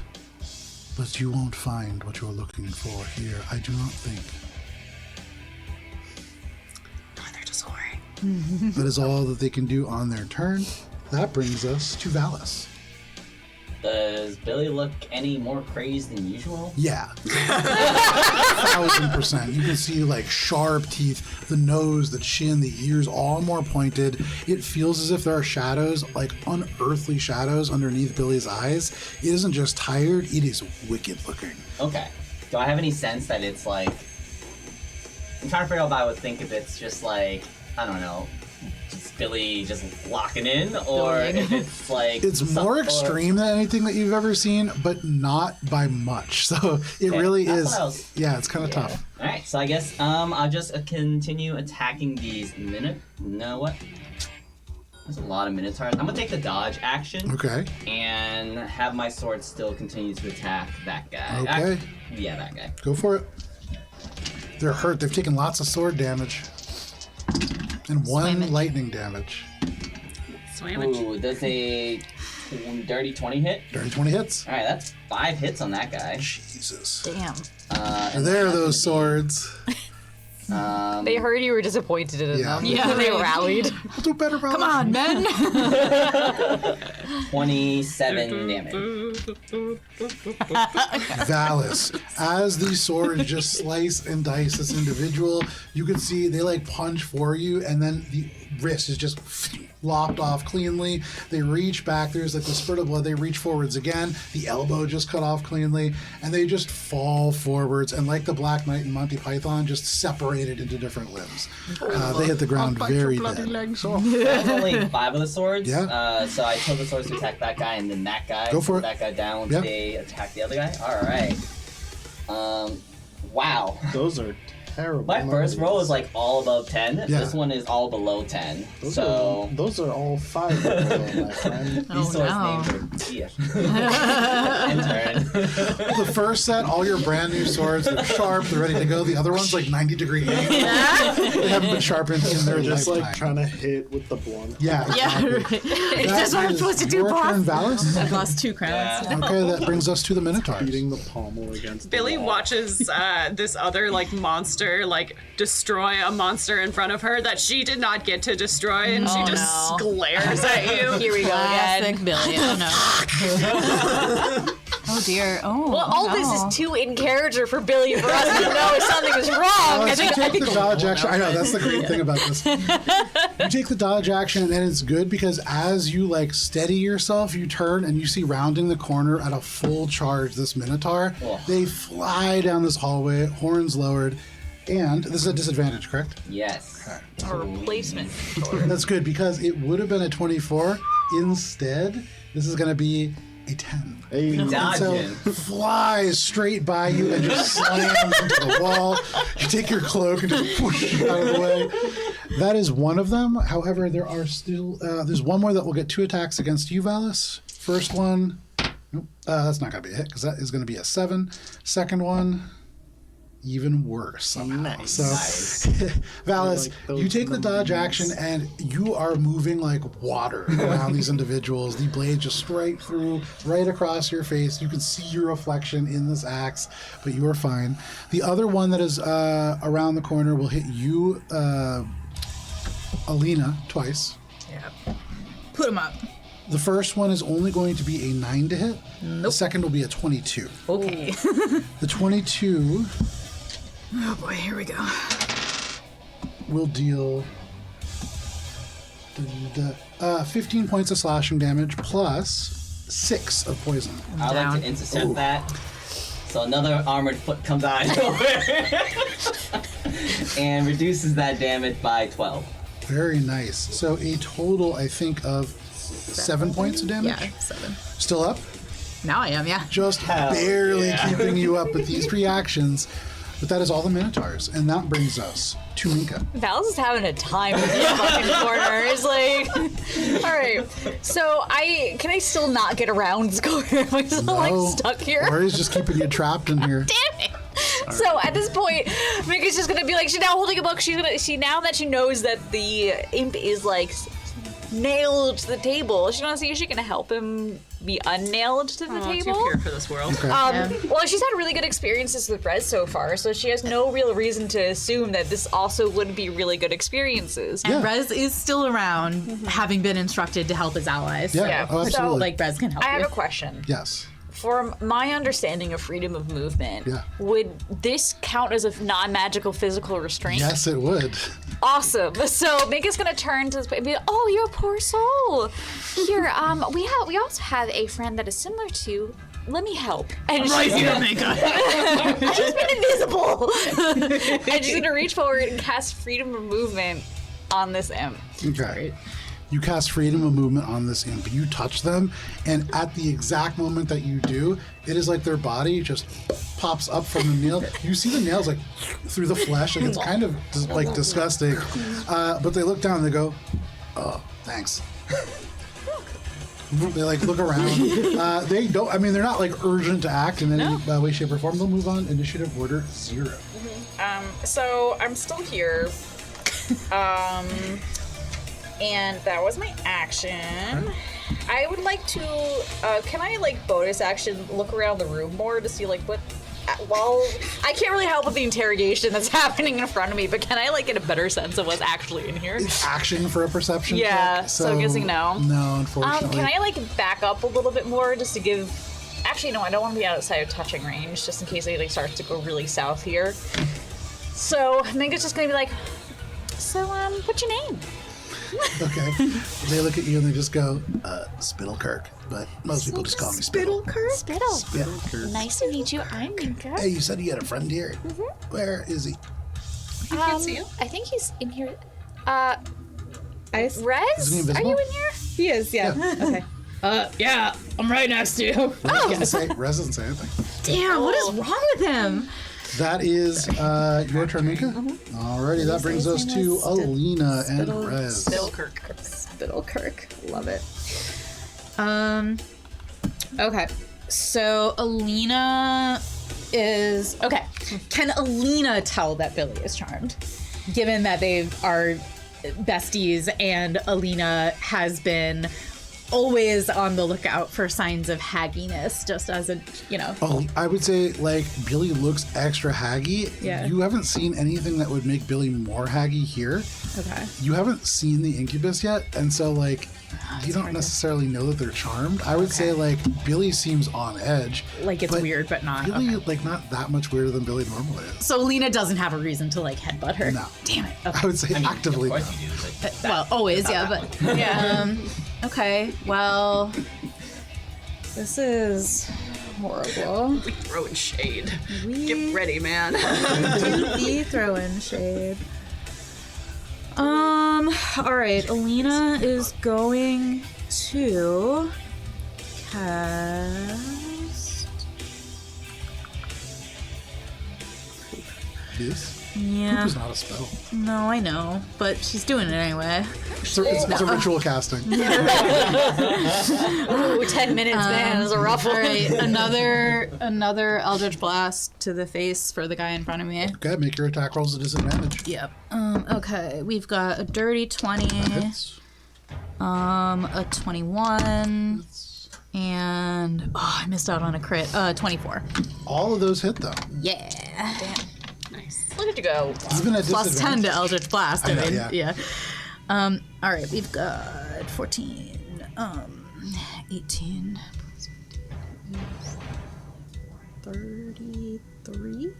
33 points of force damage, and 4 fire. No 4 fire because 33 is exactly the amount of health that they had left. As you turn Eldritch Blast 1 to the stomach, they like bend over, and then you put both hands on either side of their head and just Eldritch Blast to either side. You just erase their head. They drop to the ground. My ears. Anything else, Alina? Yeah. She's just gonna like take a step back. She's up against the wall. And then Therese, she's gonna be like, okay, just keep doing what you're doing. Okay. Is everything okay in there? On Rez's turn, Rez is going to say, I don't know how to say this. There's an imp, and make it just freedom. Oh. How do you feel about that? I don't know why he's here, so not great. Okay. Do you want to maybe try and keep him there? Like, talk to him, try and keep him there? I was going to pretend to be a ghost. Go for it, man. But Minka said that I'm here already, so I gotta lay low. Yeah, okay. Just, okay, just try. Just don't let the imp leave. Do whatever you can to not let him leave. Okay, you got it. Yeah. That is your turn. Nail his Rez will feet do back to whatever. the Rez took that idea from one of you, by the way. I think it was you that had that initial plan. Of being a ghost? Oh, that's right! So Rez is like, I've learned from this group. I know what to do. Yeah. But that is Rez's turn. That brings us to Ori. Then the incubus is on deck. He told me to kill him, but I feel like he has so much good juicy info. But he's not gonna tell us. All right. 3rd time's the charm. How badly has Ori broken at this point? I'm going to... Ready? How does killing someone work when they're in... You hit him to death. I'm gonna, ready the action to slit his throat. Okay. Oh, sorry. I'm gonna say... One more chance. Tell me everything you know, and I'll make it quick. Make a persuasion check at disadvantage. I'm going to kill you anyway. But still tell me things. Make it quick, or... Pretty good on the die. At this point, Miko probably is like, what's happening here? Do we torture people now? Always. I mean, it makes sense to Minka because he's not answering the question. 15. That is true. As far as Mika knows. In your This is like head, really awkward. you can hear them say, given the disparities between us, it would take far too long to explain everything I know to you. Roasted. I was in the room with the Barney crystal. You attack. Coup de grace? No, because he's got 'Cause he's up, yeah. reactions. I dared to dream. Stab him in the throat. The knife easily impacts, no roll needed. They are bound and gagged. They are helpless, or as close to helpless as you can kind of see. But as you stab them, the knife stops, and there is this flash of arcane energy as you see this glyph. And as you see it just across his throat, you feel as if there is some kind of a warning to it, though you know no arcane energies. And then there is an explosion of electrical energy that just ripples out. Can you make a dexterity saving throw, please? Oh dear. And what about the other people? I was gonna there? say it's a close. It's a close. There's a lot space. happening really close quarters. 24 degrees. Oh, yeah, that's a lot. That's everybody. Sorry, Minka. So if it is truly electric, boogie It's woogie electric. woogie. Rez and the other imp. And Wait, don't I Minka have and- something for this now? Then I You're actually. one level away from getting the thing that you need for this. Gunnar, you know that maybe Billy two. wouldn't kill him Are either. they hitting me with an attack? For lack of trying. No, you are triggering a glyph of warning. What kind of dex save? Yes. Rez. Aces that save. Rez gets a 13. I don't think I aced it. Oh, Rez is gonna go poof. 16. 16, that is a Rez failure. always goes poof when there's something really interesting. So- 21 is a success. I just kind of do like you know when you startle an animal and they kind of just pop up. Yeah, oh, absolutely. There's just this brief pronk, and you are not grounded on the floor. There's nothing for the electricity to climb up. And so there is 19 points of electrical damage to you, the two imps, and Minka, halved for Minka and the imp. The other imp still goes down. Is this considered a spell? I'm sorry, I think you just answered that, It's but a you said spell, no, but right? it's not an attack. Yeah, okay. Yeah, it's a glyph of warning. Well, it's a saving throws against spells and other magical effects. Yes. Oh, Rez gets advantage then, and he gets a dirty 20. 20, that is a success. Hey. And so he is I always only forget that he has taking magic resistance. 9 points of electric damage. Woo! He's still up, There you boys! go. Don't Hey. worry. He is just jolted. Suddenly, Minka, you see Rez just like Spider-Manning in the corner. But no problem. The other imp just goes down. And unlike Rez, doesn't just into nothing. They just hit the ground hard. And they're just a little body on the table. Oh, wait. I didn't take note. Yeah, I do have it. Evasion. Oh, very nice. Okay. But I failed, so it doesn't matter. So that is the glyph of warding that is triggered by your attack. The attack does no damage. Anything else, Ori? Okay. That was my action. I guess bonus action now. Oh, I get to roll the damage, right? No. Oh, you can make an attack because technically that is you had like a free attack. That is your attack action. It hits automatically because it's a coup de grace. They had so this is he glyph dead? of warding. No, he had this glyph of warding on him. He was Oh, hoping that okay. you would hit him because that is the only thing that he can do. When he is gagged and bound, he can't do anything. Right. He You taunted actually you. took his away. You triggered the spell. You created a 20-foot sphere of this burst of energy. The ropes, the gag, just eliminated with that big burst. Okay. Oh boy. And so they are free. Now, that was your action, I believe, to make an attack. Yes. Okay. Yes. Can I please have use my reaction to grant Rez resistance against the damage, which is something I Absolutely can can, yes. do. Look at us remembering rules that relate to our core mechanics. As you can feel Rez just begin to panic through this telepathic link, you instill the resistance into your familiar, and you barely keep them up. Anything else, Ori? So he, instead of 9. Bonus action, I'm gonna stab him again. Okay, go ahead and make your attack roll. No longer. Well, is it still at advantage? It is still at because he's advantage flanked? because you're flanked, yeah. But he's just with the dagger right now. So that is. I believe it's a 25 or a 24, but let me just check. Either of those will hit. Okay. And I guess I can make it a sneak attack. It is a sneak attack. It is the first attack of the turn. So I'm gonna do that. Billy would try to kill them. And He just won't succeed. Someone else would finish the job. it's gonna be. Oh, that's pretty good. 22 points of stabbing damage with this mundane dagger. Mundane only does half as much as you would imagine, but still does damage. Anything else, Ori? Seeing that glyph of warding went off, I think I would take like a reflexive, just like step back Okay. of like reactive dodge, Okay. and that's probably it. Okay, so now you make this start getting individual my unbound crossbow in this ready. place. You can see Rez like almost dead, but just up in the air there, kind of crackling with electricity. That is your turn. That brings us to the incubus. So this incubus has sent Billy into battle now. They don't want to get directly involved. Right? It's all right. And so they are going to. He's gonna not stab him, but he He got under your skin. yeah. Well, He was literally asking for it. Does he have to do the side step like that? Oh God. No, Just when, crab he gets, walk when he it. gets into the hallway, the wings fold behind him and he walks. But as he walks down the hall for the first second, he's still looking behind him at this like combat. And he says, in common, Quasarius, we have visitors. And you can see now just Ori like leaping back from this attack.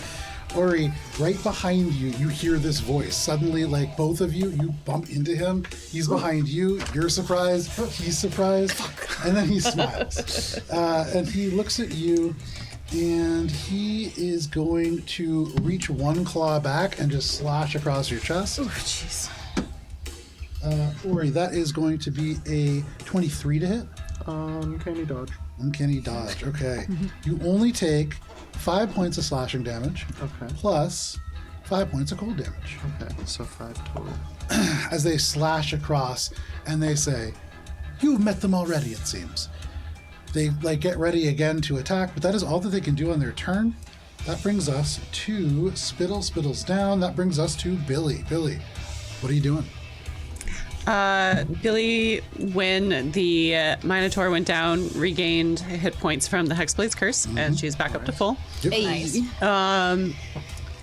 She's mad because they're not supposed to kill each other. They're supposed to let her kill them. And so she's going to hex the big guy in front of her, which is Valis. Oh no, there it is. Just double check for saving throw. Cool. And then she's going to slash at Valis. Okay, make your attack on Valis. Valis, you turn. This is going pretty well. With guys. disadvantage. You're not sure if something's happening to Billy, and then Billy thrusts the blade out towards you, and all at once you're suddenly pretty sure that something's going on with Billy. Or Billy's been deep undercover this whole time.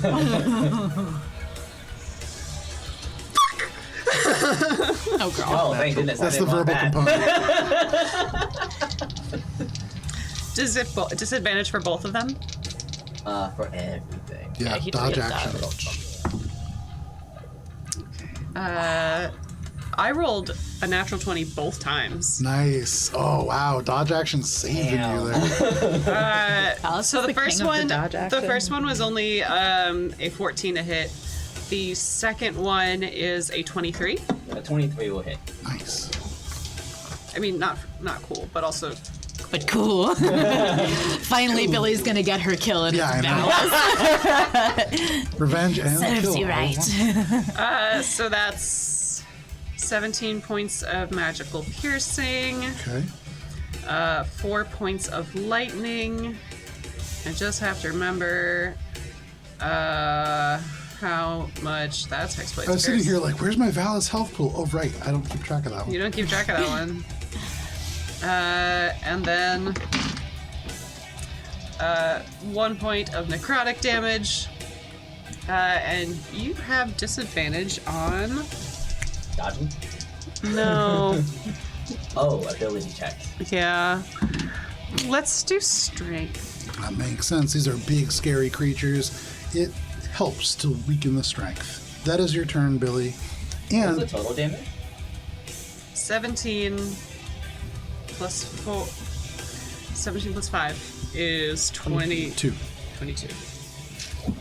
22 points of general damage. Okay, I barely maintained. Very nice. Still able. Surprise. The swords are like swirling for a moment. They shake, and like one of them clatters to the ground, but then rises back up as you can maintain that concentration. Billy, that is your turn. Yep. Okay, that is Billy's turn, and because it is 8:50, we'll step away for a quick break since we're still right at the top of the order, and then when we come back, it will be the Master of Fractures. So thank you for sticking with us so far. We will be back at the end of this timer. We'll see you then. Glad I did the thing.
Welcome back. Thank you for sticking with us through the break if you did. If not, we are playing D&D. We are in combat, and we're going right back to it.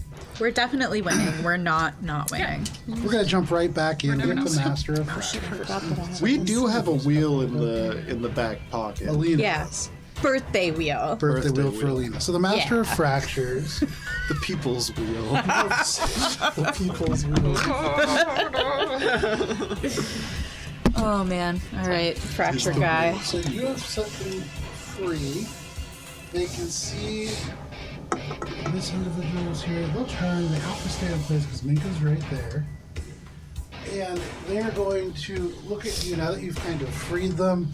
They'll smile and they will say, somebody is dying here today. I'm not sure if it will be you or me, but I intend to try to make it you. He holds out a hand and he speaks. Surprisingly realistic. And there is a huge explosion as they cast Cone of Cold on you and the Stygian incubus, who seems completely unfazed by it. He's the Stygian.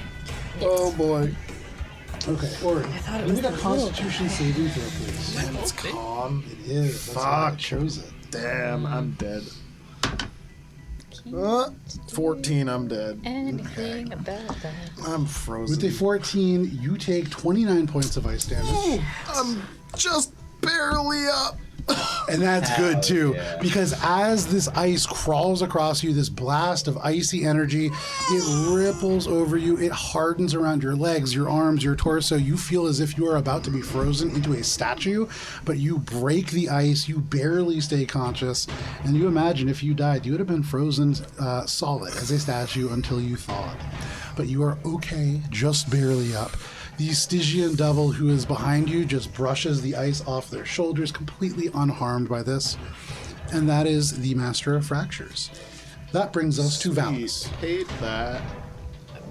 Well, Valis is gonna turn to Billy and go, Billy, what the hell? Okay. That's my turn, Joe. And then I will continue to take the dodge action. And do I think that like hitting Billy will like snap her out of whatever it is that she's doing? You got to tell me that. I can't answer that for you. Cool. I tell one of my swords to go stab Billy. Okay. You mentioned the sword to stab Billy. Go ahead and roll that attack against Billy. Some people might try to spell magic. Other people go right for stabbing. I was going to headbutt you, so, you know. Yes, but yours was met with love. Yeah, continue. Does a 17 hit? Yes. Yeah. Okay. Go ahead and roll damage on that. You get 6 stabble damage. Billy, go ahead and repeat your saving throw. I will look up what that was. If you give me just a second. Oh, wait, that was the charm. That is a And you get wisdom plus save. 3? 19. That is a success. Hey. As Valis stabs you, you look up. You are about to just hiss and rebuke this individual who has put their hands on you. And in that moment, you look up and you see Valis just staring back at you imploringly. And in this moment, you are no longer charmed. You are aware of the fact that you were. You are aware of the fact that your will was bent to this other individual's, but no longer. Anything else, Valis? Yeah, so I'm dodging, and my other 9 swords are gonna attack the Minotaur that they were attacking, so this one. Absolutely. Go for it. Alright, so that is 18 is the lowest. They're Knockball. all going to hit them. Oh no, sorry. 2 really low, 2 hits. Okay. So that was 5 plus So it's 3. 9 slashing. Okay. And then the second volley of I'm fine. sword. Oh my god. I might need to run. This is terrible. So here's the thing. I'm gonna try something, and we're gonna see what happens. Okay, cool. That's I definitely like You the will sound of that. Anything may else, need to run Valis? still. I like the sound of that. 15 does not Very hit. excited Yeah, so for I think this. only one of these next sword hits, and Okay. it does 10 slashing. Very nice, though. A devastating amount of damage. That Minotaur looking badly hurt, but still up. Anything else? No, I guess I'm just still dodging. All right, you are still dodging. That brings us to the Minotaurs. Okay, we only have 2 left, I believe. Yeah. And so both of them are going to be attacking the person who really, as far as they could tell, is the source of all of this, Valis. I am the source of all the problems, yeah. Valis, you're taking the dodge action? I am Okay, taking so the 4 dodge attacks, all at disadvantage. The first one is going to be a 13 to hit. action. Miss. Second one is going to we be... didn't have a tank? It was that time. I'm pretty sure we were all on fire on the dance floor. Does a 20 hit. It misses. Okay, 2 misses. That is going to be a miss for the third one as well, and for the fourth one also. So Dodge taking a the Minotaur, dodging you can dodge action, and ball. using your shield, your sword, but the 10 other swords as well, you are just deflecting every single blow with 3 to 4 blades.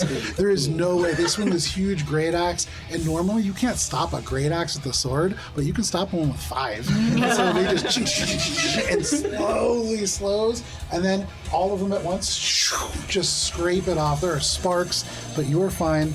That is all the Minotaurs can do. And that brings us to Minka's turn. Alina, you are on deck. Minka, you see Ori is almost just frozen solid, and just barely they break the ice. What are you doing? Mika's gonna take a deep breath, look straight at the master of fracturing, and change her form from chalice to dragon Okay. and cast polymorph upon him. Okay. I would like to try to turn this man into a frog. Yes. So he is getting advantage on this. What kind of saving throw is this? It is a wisdom saving throw. Okay, this is an important wisdom saving throw. Come on. Froggy boy. Okay, so first the high one, and then the other one's cocked, so I have to re-roll it. Okay. Well, actually, no, this is advantage one. Roll that anyways. They're both low. This is what kind of save? Wisdom. That's a 12. 18 was the number he needed to be. What is he turning into? A frog. A frog. Here. No, we've got. Oh, you got a frog? We got. Well, it's a duck, but it's the right size. Oh, we have a frog. Oh, we got a frog. Oh, no. And so all at once, this individual holds the hand out. There is this explosion of cold. You barely survive, Ori. The ice cracks. Your eyes like steam with this condensation as the heat hits this, and then all of a sudden you see this individual, the robes kind of, those crystals kind of crack, and then all of a sudden swirls, and then frog falls down into this just pillow of I'm just like, the frog has like these little crystals coming out of its like kind of skin, but otherwise just a relatively mundane frog, and you can see it just does this big like, and then just hops like 1 foot. You have cast polymorph on this fucking dude. Unreal. Tide has turned again. wow. Well done. I Eyes are will. dizzy right now. And, the frog is pick upable. That's where he's flew over I'm there. going to run forward. I'm going to pick up the frog and then bring him further into the. So polymorph is an action. Yes. To pick up a frog, you'd be catching a frog. I'll be so catching a frog. is an action. Okay. So he's on the floor. So I'm going to stand in between the person coming to the room and the frog. Okay. I'm just going to stand there and look at the person and be like, oh. You turn. You can see the incubus is also like mouth open. Not sure what to make of that. That's a very unexpected outcome.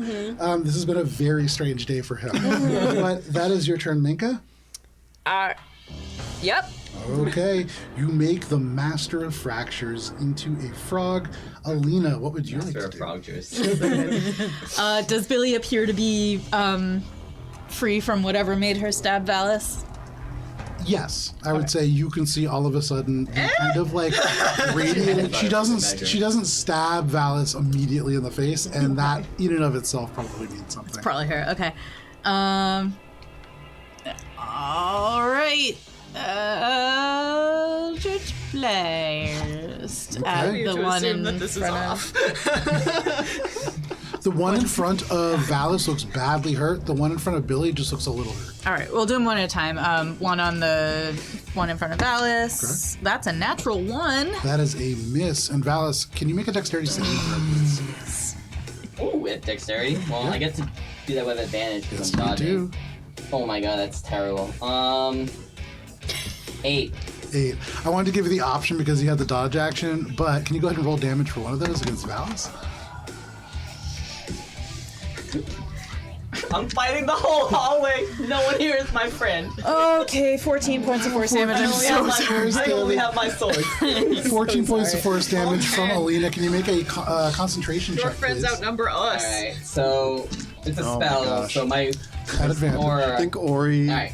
thinks that Mika might be a Pretty sure I god. make it. Okay. It's like above 20. Yep, and absolutely. It's a damage from a spell, so I get resistance to it. Yes, you do. Only 7 points of damage. But even if that, Alina, other attacks? I have 2 more. Yeah. So, okay, another one on the big guy. I'm sorry, Valis. It's gonna work this time. I swear.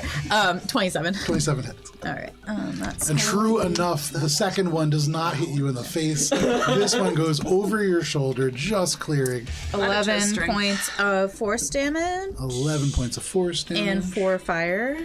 With that 4 fire, that Minotaur is down. Very good. The one that is in front of you. And then the last one, on the other guy, 13. 13 is a miss, unfortunately. Yeah. And then telepathically to Rez, she's gonna be like, "You need me to come in there, or?" And that's her turn. Okay. On Rez's turn, he goes, no, that guy is dead. Minka just wrecked him. And that's what he says. Okay.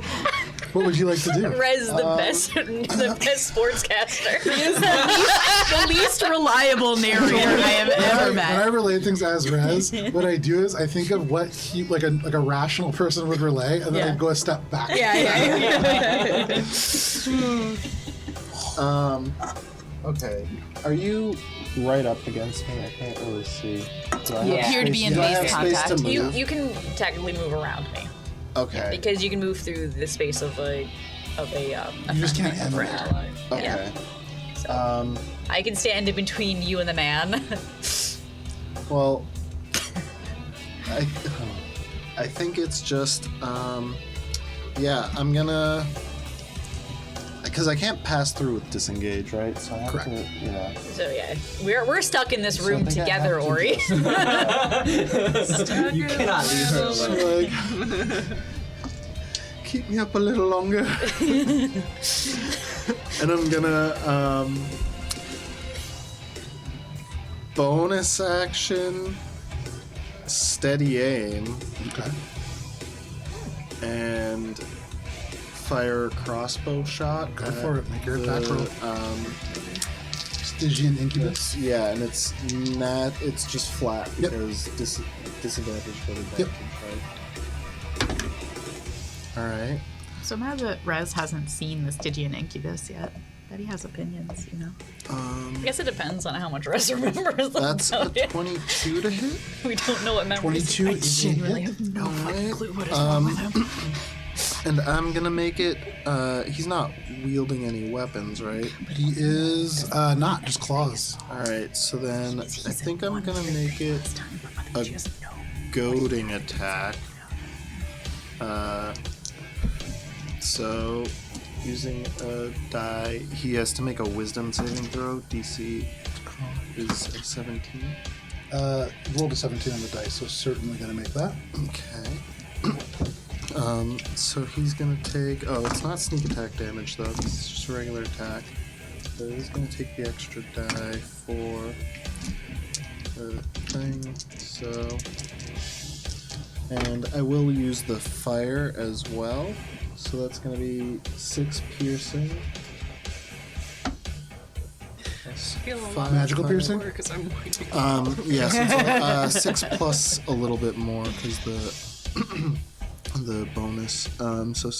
So 12 piercing and then 5 fire. Only 2 fires. The fire doesn't seem to do the full amount that you would like, Okay. but no problem. Anything else, Ori? That is it for me.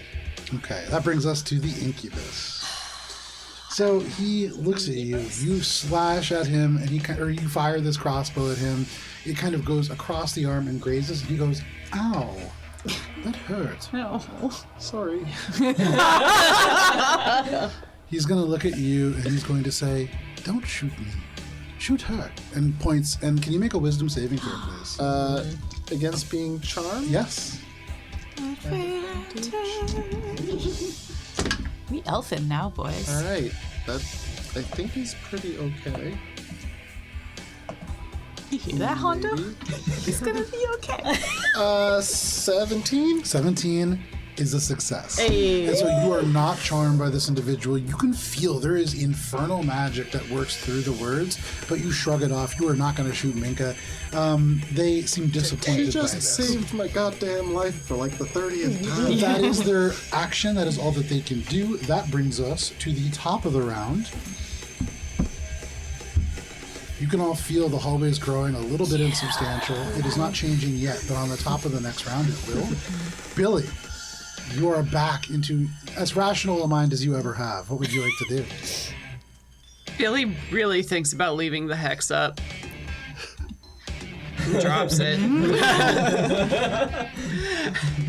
Val's still staring at you with shield, like unsure. Oh, I took this off because it wasn't like on Valis. I thought it was just lying there, and I was confused.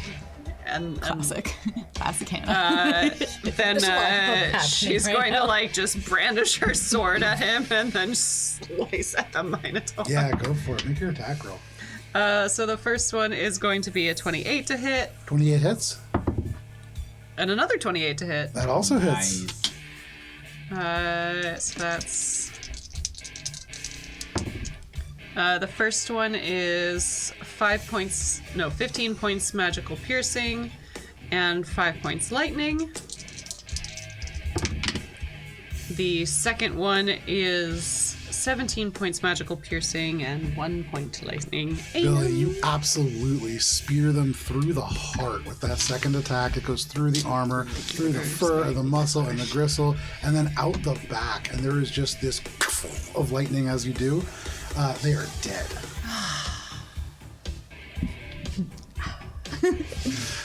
Anything else, Billy? Bask. Just kind of flick the sword off to the side. There is just a wet splatter on the floor, but that is your turn. That brings us to the Master of Fractures. They kind of take a little hop. No idea what's going They like on. hop into your leg. And then they just hop into your leg again, like a frog that just doesn't have very good eyesight. And then they just kind of hop 1 foot away from you and just sit. They haven't moved functionally, but just kind of roaming around. That is all that they can Explore do. the space, you know? And that brings us to Valis. Alright.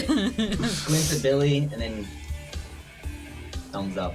And then he turns and starts to figure out where the rest of the party is. Okay. So how many times does it feel like the rooms have shifted? I believe it's only, in total it shifted 5 times. Yeah. It's shifted since combat began once. And is getting close to shifting again. Okay. Alright, so I guess I'll say let's go find the others, and I'm going to just kind of start moving this way. So it'll be quicker for me to go the other way. So, 1, 2, look down here. The door has been left open to this room. And so, Valis, what you see as you walk down that area is the memory receiver room. You can see there are these large kind of raised platforms with really ugly looking arcane glyphs, and in each of these there are different kind of levels of these stringy, what you recognize as sort of insubstantial encoded thoughts. These are memories that have been stored here. They are long and wispy and much more kind of feral looking than the memories that Cheshire can create. But you can see they're kind of focusing within each of these pads, and there are people who all look like members of the Porters Guild who seem to be cheerfully just stuffing baskets as they become substantial enough to grab. You do note as you are walking, one of those pads does not seem to be functional. You can actually see the stone itself is cracked. But aside from that, the others all currently active in gathering these memories. 2 of them seem much more concentrated than the others. But that is what you see as you walk by that room. Okay. I'm going to take an action just to lay on hands and heal myself. Okay. and then I'm going to move over here and then just kind of. If I think the rooms are gonna shift soon, then I think I'm just gonna stand there and just wait for that room to shift to see if that's problem. You feel that allies. it's getting close. That is your turn, Valis. Oh, and I tell all my swords, I guess, to follow me as well. All right. That is your turn, Valis. That brings us to the Minotaurs. The Minotaurs are all down, and so that brings us to Minka. Okay, so it is. Look at magic. Come on. There's a lot happening Divine right now. intervention. Yeah, Here's right. God. You have the Master of Frogshires just right at your feet, Yep. and then you also have this incubus who is like looming over you. You can see like growing more infernal by the minute, but Yep. also a little bit uncertain at this moment. So it would be a full action to scoop the frog. Correct. Action. Yeah. Yeah. I'm trying to like figure out what's more important in this moment. You have like you're literally on death's door. But meta, I have second wind still. Does Minka know What that? are you doing? Or he Okay. seems like he can catch his breath. Okay, so what I'm can't gonna remember do, the last time I I will saw use Ori my use action to scoop up the frog Okay. and hold him. Okay. And then I'll use my bonus action to cast Healing Word at 5th level Okay. on Ori. Very nice. You can see And- Ori looks rough. So healed. So It's gonna held. be a And fucking word. 1, 2, 3. Healing novel. You're just gonna make just look at Ori and just be like, hold. Then SAT. One went somewhere. What was it? I don't know. It's D4? somewhere. It's a D4. Oh, thank you. What is it on? Oh, the 1? All right, that's fine. You can take this one back then. So.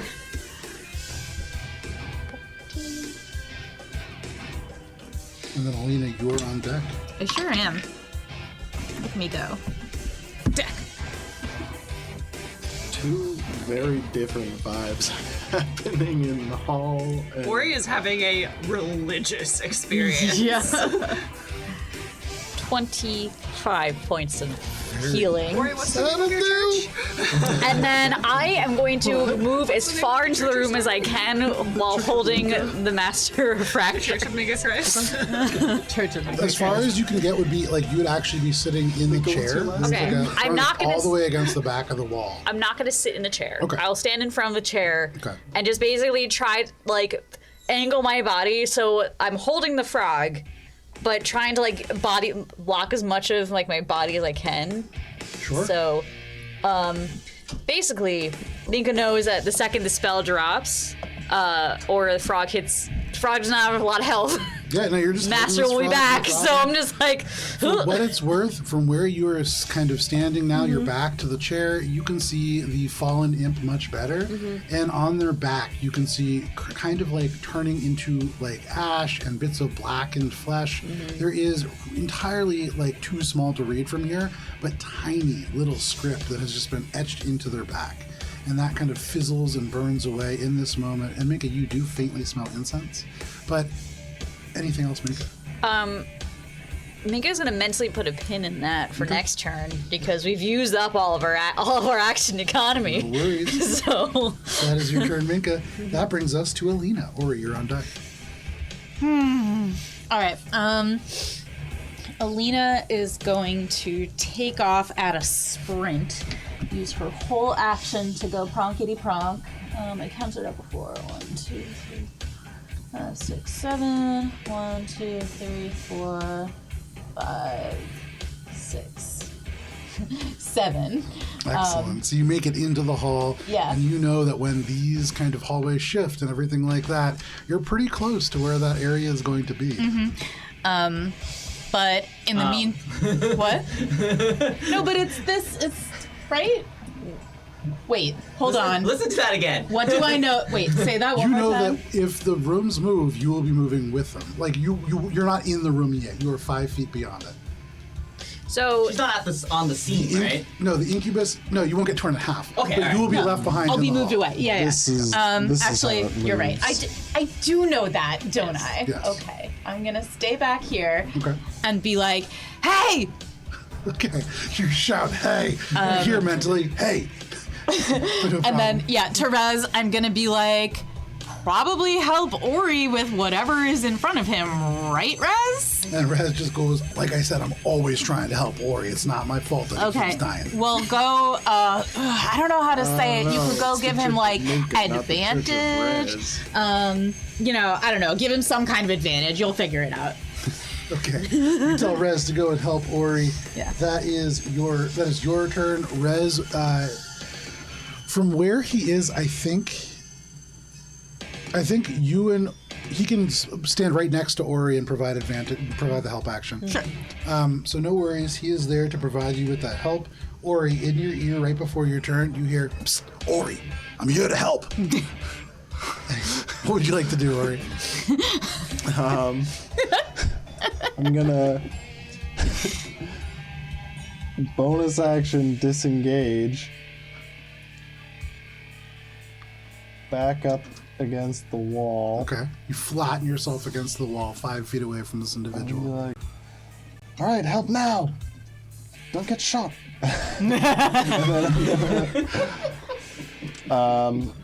Make my first attack. Okay, so Rez scoops in, grabs this guy by the cheek, and just yanks his head to the side. Yeah. You see, like, the cheek pulled across, like the teeth kind of exposed. Their whole eyes just go, like, wide because they are shocked by this. So go ahead and make your attack at advantage. All right, that's gonna be 24 to hit. 24 hits. And that's a sneak attack. Yes, it is. And he got hit by one of the fires, so that... Well, oh, those are pretty good numbers. So that's 3 fire, probably have to 1.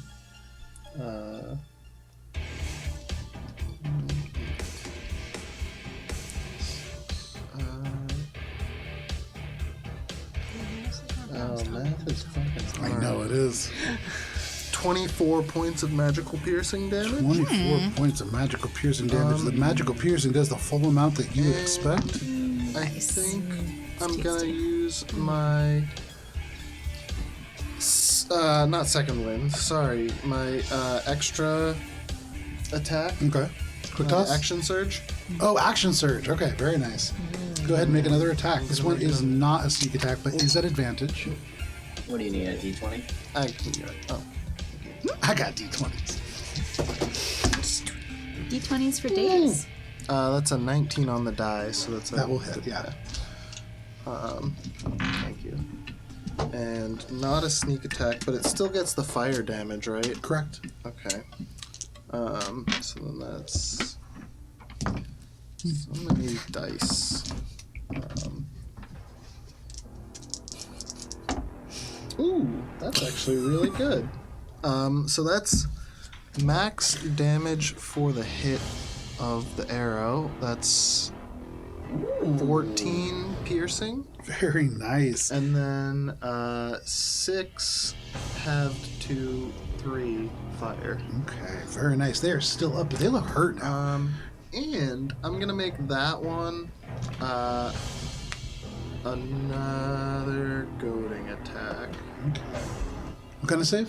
It's a wisdom save, and he's gonna take a little bit more damage. He takes 1 more. He's gonna fail. It's a piercing 4. Yes, so he can, if he attacks anything other than me, it's at disadvantage. Okay, no problem. You goad this individual, they turn, you have their attention, and it is their turn, in fact, if yours is done. Yes. Okay.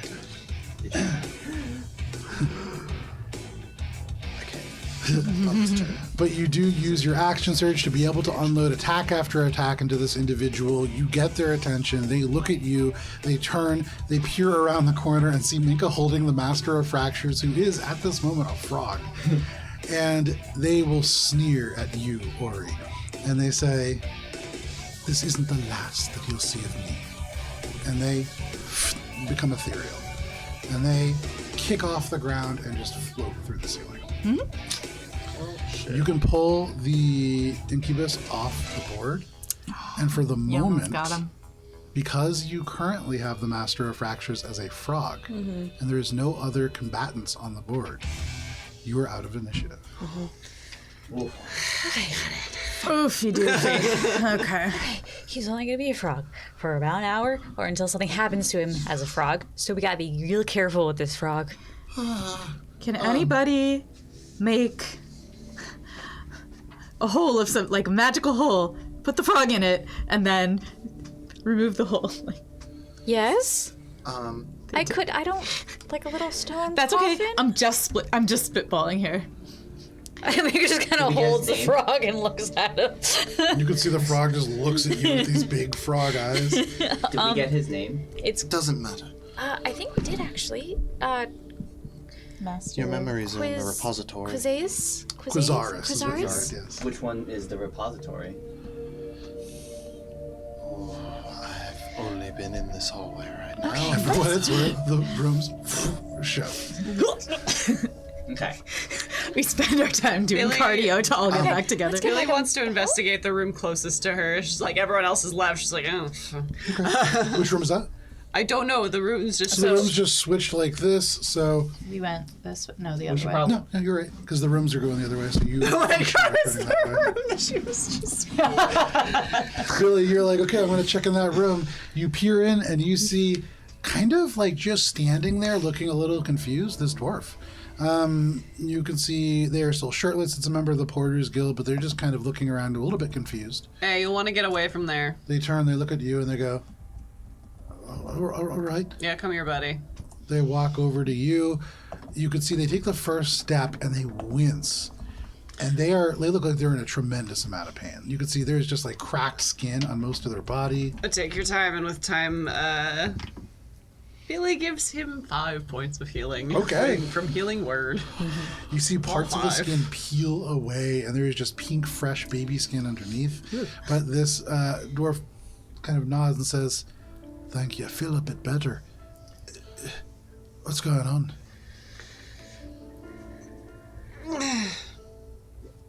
Do you know what that thing is?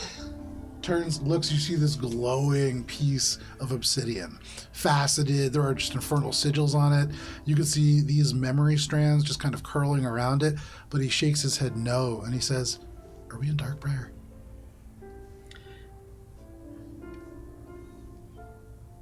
Yes. I'm supposed to be on shift. I need to get back to work. I don't think. I think you've got some leave stored up. You might want to take that. Excuse me, I need to get going. No, you don't. Make a persuasion check. Convince him to And, use his and take an PTO. advantage on this because you did just heal him. Ooh. It's gonna be so high. Persuasion? Yeah, 31. 31.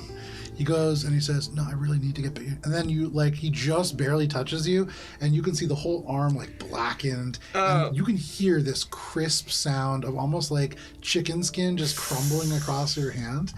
And You smell like he barbecue. Yelps just a little bit and holds back and just goes, "Oh, okay, maybe I'll just take a bit of a rest then." He sits down, kind of slumps up against the wall. He turns to you and he just says, "If you see any of the other porters, could you just tell them I'm not slacking off or anything? I don't even know how I got here. Just tell them Kovdon will be back at work soon." Sure. Billy's not gonna do that. You turn around, you leave that room. What are the rest of you doing while Billy does that? I'm using my vest to get back spell slot, first Okay. and foremost. No problem.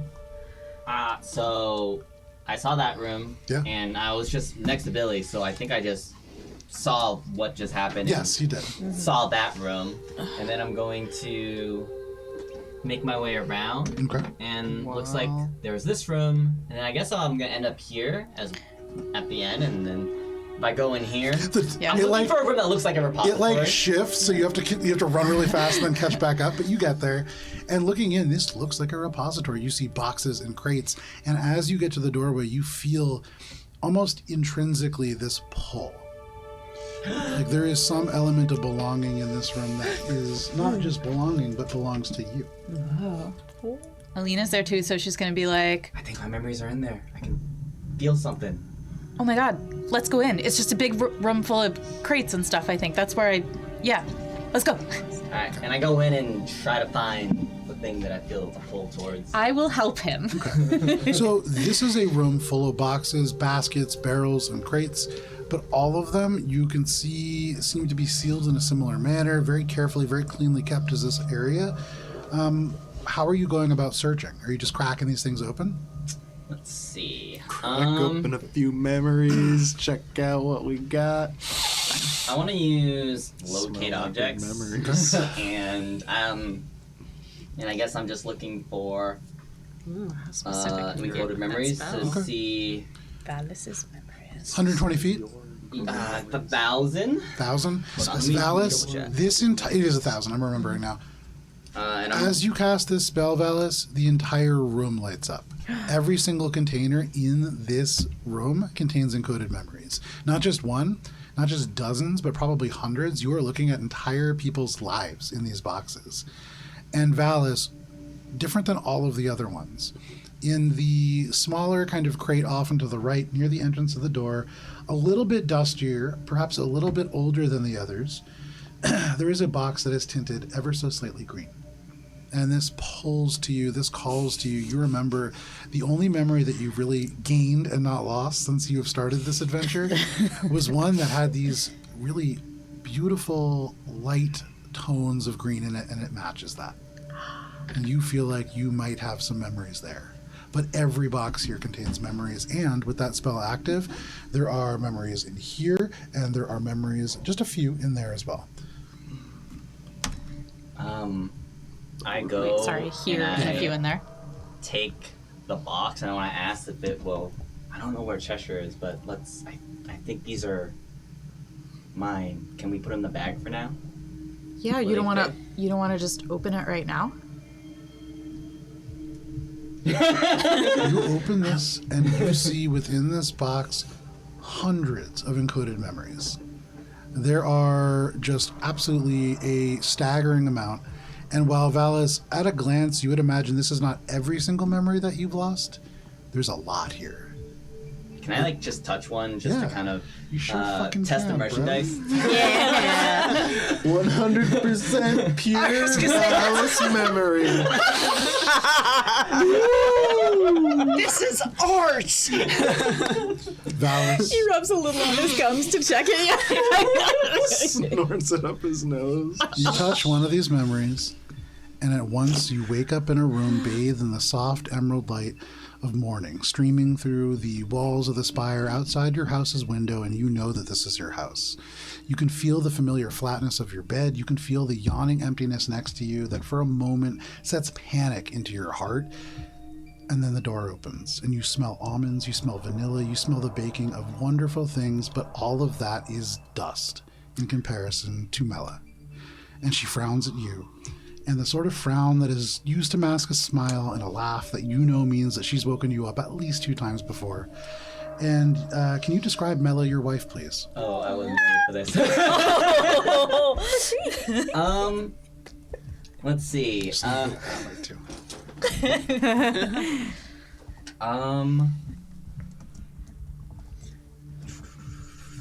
Alright, so Mela is a human, redhead, baker wife. Baker wife. Are we talking the baker's wife like from Into the Woods? Because I have bad news for you. She comes in dressed in Baker an wife. apron with lots of flour on it. She has this smile frown, and she says, "Suppose you should be satisfied with yourself, Val. I've just gone and finished making breakfast myself, and you're just up in time to do the best part. Eat. Come on, lazy." And she reaches forwards, and you're back in this room with a box of memories. What did Alina see when, what happened to him? Like Anything? just a blank look, and then back. Alina's like, hey, saw Mela, Who's Mela? my wife. These memories are mine. Oh. Okay, I don't exactly know how this works, but shouldn't you just, like, touch all of them? I think I need Cheshire to reincorporate them. That's what, what's Mika's mom's name again? Lot. Lot. That's what Lot said. So, I think I just need to hold on to these for now until we can find Cheshire and she can help me. For what it's worth, you keep that memory. You have the memory. It's a little diluted. It's like remembering something after a night out drinking. Like you have flashes of it, but it's real. It's real and it's tangible. You could look at these and regain your memories. Cheshire could help you make them really solid and back to full later, but you absolutely could look at more of these. Okay. I want to look at more of these right now, but I don't know if now is the right time. I think we're still in danger down here. Next time we rest. And Alina's gonna be like, open up the bag of holding, look inside. It's pretty full. How big is this crate? This crate, it's probably about this big, not huge. So like you absolutely could fit it in there. Yeah. It's not heavy. It's very light. It's like a box of almost nothing. Okay. Carefully. Yeah, put it in there. Right next to the exploding rocks. No, everything's contained in the barrels. Very smart. Okay. And then, Alina's gonna be like, so are there memories in every single one of these? All of these boxes are full of memory. That one, I believe, are mine, but these must be other people's lives, other people's memories here. And there are also memories in the other rooms, too. There are memories all around us down here in all the rooms. Okay, we should do a sweep? Yeah, we should gather the others. Yeah, Minka was holding a frog. I think at this point Minka's gonna try to be like with Ori holding the master, just like, okay, what if we just like make a little swaddle? Hold on to it for a minute. Spittlecirk is dead. He is very dead. Oh, fuck. He got killed by the glove of warding. Oh, the book. What was in the book? I don't know. You just threw it at me. Take the book back from Minka. No problem. What's the book say? Sure. What was he reading? I will, though, try to swaddle the master of frogs to keep him comfortable. Okay, you swaddle the back. Make an animal handling check. Oh man. I'm so good at this. If we wait until tomorrow, I can put him inside my ring and just imprison him there. He's only like this for an hour. It's not true, polymorph. Believe it or not, better than I was expecting. It's at 23. Nice. With a 23. I can only do that once per this day. is a creature that innately will be very anxious being several handled. sessions ago, but and it so was you today swaddle still. it, not touching it as much as you can, really trying to create you try to using just the innate ability to create moisture and things like that. You make it a damper swaddle so that way it feels like it's in kind of like a muddy hole, and it seems relatively content, just kind of stuck there. It looks up at you, and then the eyes just shut, and then it just kind of croaks, and it's just waiting. Okay. You have a swaddled frog. For you take the book. You're opening it up.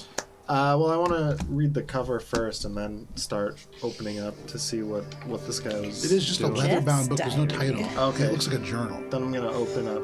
You open up the book.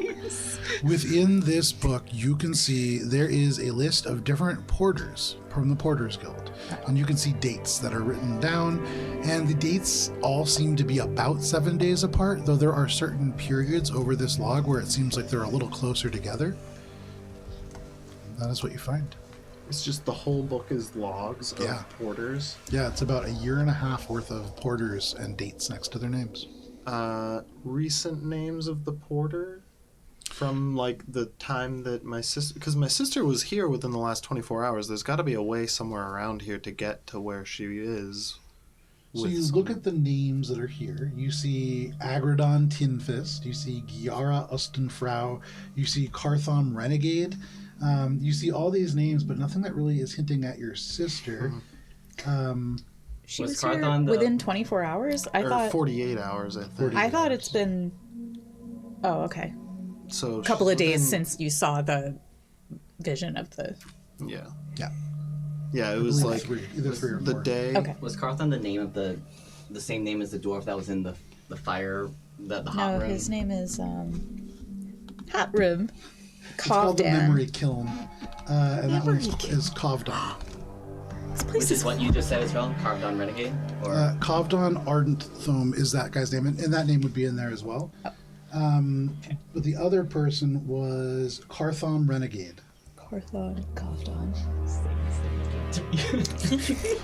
They're spelled very different, but also it's all coming from the same brain, so you know. Anything else, Billy? Once Billy's finished with Kavdan, she would check out Okay. the biggin. You walk over. You have to then and then it kind of and then you have to turn around and take 10 feet backwards. But you go into that room.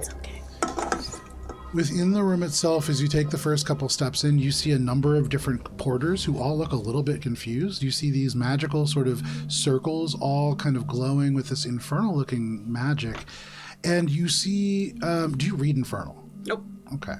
Do you read Common? Only Yep. you Yes. had a best friend who could read all written language. It's okay. Yeah. You see Infernal writing that is facing you, and that doesn't mean anything to you, but mirrored on the other side of each of these paths, you see a name in common. The one closest to you, which has almost nothing kind of gathered up into it, you see is marked Darkbriar. There is one that is cracked. You can see there's no memories accumulated in there. And that one is labeled Kirlor Tel Eldar. You can see one that is labeled Emerald Spire. You see one that is labeled the Divine Court. You see one that is labeled the Tower of the Crimson Mage. And you see one that is labeled the House That Sleeps on Legs. And that draws memories for you. Congratulations, you've all been given a week's off PTO. See, they all kind of You need to leave now. Make a persuasion check. They don't get PTO necessarily. They do have a very strong management. union. Oh, call Karen and HR. 31. 21. 31, my guy. I am persuasive as fuck. You can Sales see PTO, we don't even get You see, paid. they all look really confused. They're out of it. They look like they've just survived an explosion. But as soon as you say that, you could see there is this dwarf there, and he just goes, "Yes, Stosh got it for us. Come on, let's go." They start moving off, and they're all a little rattled. But as soon as they hear that they have earned this week off, apparently that was something that was promised, and they're gonna make use of it. So. Come on, up the Begin stairs. emptying out the room. Get out. They turn, and as they do, there is just bodies of minotaurs kind of off. Don't to the worry left. about it. You can see they just sort of nod. With your persuasion check, they're not going to worry about it. They just go straight up the stairs. And Billy, as luck would have it, the stairs right across from the door. Perfect. So they see as little as humanly possible as they make their way up the stairs. And you have vented the porters out of this room. Billy, you do see in some of these paths there are memories. And in the one that is labeled Darkbriar, there's about 6. 6 memories. That means nothing to Billy. Billy's gonna look at the house that stands on long legs. Okay, you walk over to this pad. You can see there's a few kind of memories tussled up in there. In fact, only 2. It looks as if maybe it was drained relatively recently. One of them isn't even fully substantiated yet. When you look at these encoded thoughts, they're long, several feet long, and they don't glow like the ones that Cheshire makes. They're fuzzy and staticky. They seem not finished yet or undone, or perhaps pulling them through the great distances does something to them to make them a little bit less refined. But you can see that there's 2 or 3 here. You touch one. Give me 1 second here. These guys are all gone now. Do we think the dwarf guy followed them? Which, He was having a rough day. He was. He's one of the one boys. that Billy's touching? You touch this piece of string, and as you do, you are transported into a very familiar forest. It is cold. The trees here rise tall and wicked and without leaves.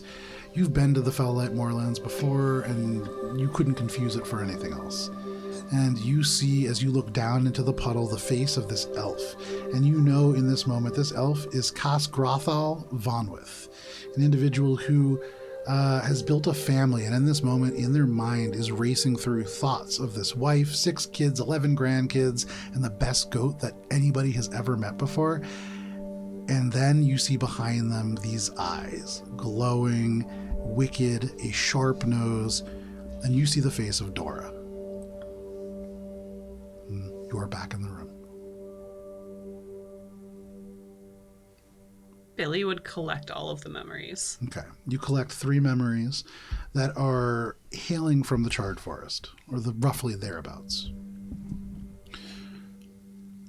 And then like just kind of like head back out to the door and just like kind of open it and not crossing the threshold because doesn't know what happens when that happens. Sure. Just shouts, "Found something!" Okay. You all hear Billy call that out. Alina definitely makes a beeline there. Okay. So as I go If into we're that done room- looking at what we did, yeah. So I'm gonna go into that room, and you mentioned that there's a thing that says Darkbriar. You said there are 6 memories there. Yep. Do any of them? 2 of them certainly glow a little bit more green in you. I go and Sorry, one of them I think is yours. I go and let's see. I gather up the bunch, Okay. and I touch the one that. So I gather them up like with my cloak, and then I touch the one that seems to glow a little bit more. Okay. You touch this one that has a faint cast of green, and you recover the memory that you lost. And at the same time, you remember looking at that painting and the memory being pulled into it. You remember losing that memory now. Make a general insight check.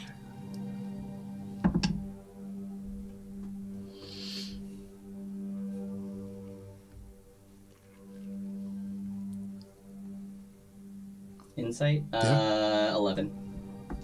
Damn, that's crazy. Anything else? Well, Alina's gonna be like, what's that? I'm going to gather everyone is gathered up. I want to say everyone. Is anybody not going there? Not yet. So, I mean, the master is swaddled. Yes. yeah. I want to. Is he like? I'm gonna like put him on this little. Master Frog swaddled. I'm gonna like in his swaddle. I'm gonna put him on the floor because I feel like carrying him around is gonna stress him out more. Yeah, probably. And I was gonna leave him there, and I just look little frog heart, little frog, beat and until he then has a heart I'll go attack. find everyone else and just be like, okay, we only have so much time before the master's back to normal. What's going on here? So you return to the rest of the group. What are you doing, Ari? I want to investigate this room and see if there's anything else that will give us some insight into what this operation is and like has in connection with Make an investigation check. like the greater scheme that's happening here. Like, have we stumbled upon something that like doesn't?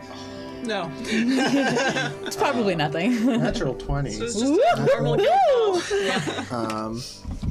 As you go to sort of go through, there are a few books on the shelf here that are real, but almost all of them you can see are magically trapped in some way or another.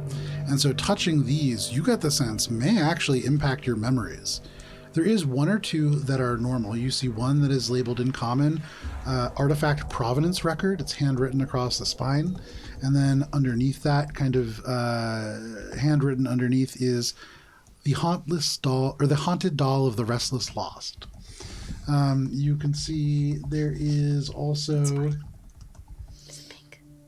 not a book, but when you kind of cast a glance with a natural 20 at that imp's body, you can see there is Infernal kind of written across the back in ash now. It is like burned off the skin proper. Almost certainly that was an infernal contract, and you can smell incense.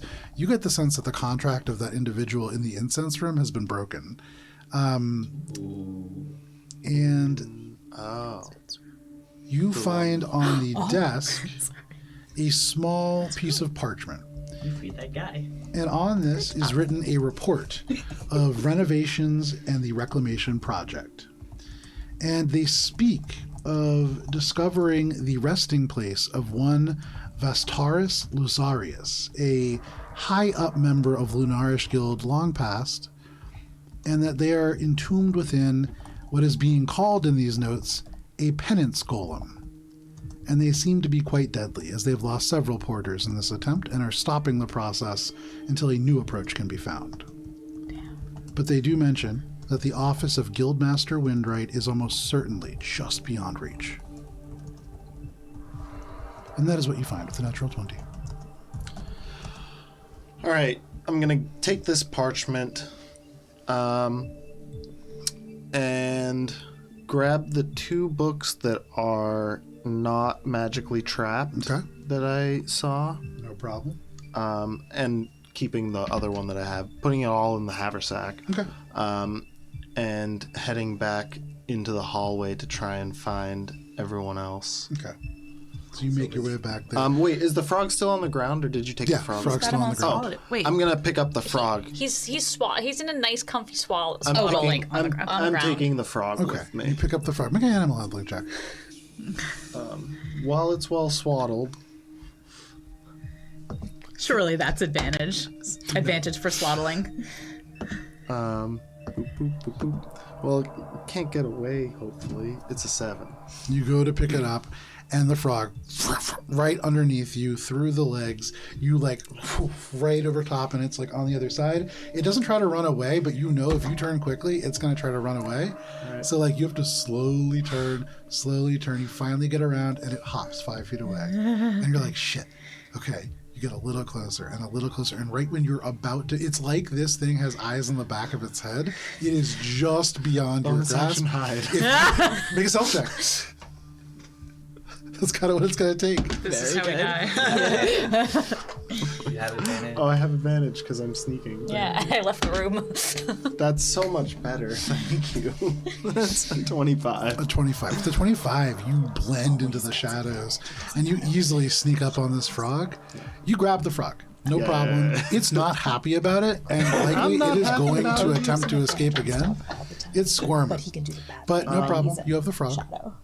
But the advantage is always. I'm gonna put it in the haversack as well, and start a timer for 9 minutes. Okay. To take it out. Love that. And I'm going to take it out in 9 minutes. If you catch his breath. Why don't you just leave him in there? You always have the advantage on the rest of breathe us. for more than for more than 10 minutes. Okay. Why are we torturing the frog? I don't want to kill the frog, but it's But also, the second it takes damage, it's Quizarius. It's gonna pop back, right? Yeah. But if he dies in the bag, and then he's a human, then he dies again. Yeah. He'll be dead. I'm keeping I'm putting him in the bag, and I'm keeping a mental track of it for 9 minutes, so I have a little buffer so that I can pull him out so he can breathe a little bit more, and then I stuff him back in the bag. That's hubris. I'm sure it'll be fine. Yeah. I'm sure it'll be fine. But Ori's not thinking straight. He's got a fucking So Ori grabs the Where's frog. Ori right now? Coming back to the hallway. It's like a 5-minute process to do this. So or you're chasing the frog for the first part, and then the thing moves. So you guys are just running right in front of the same door, never really going anywhere. And then eventually you hide and go and grab the frog. But no problem.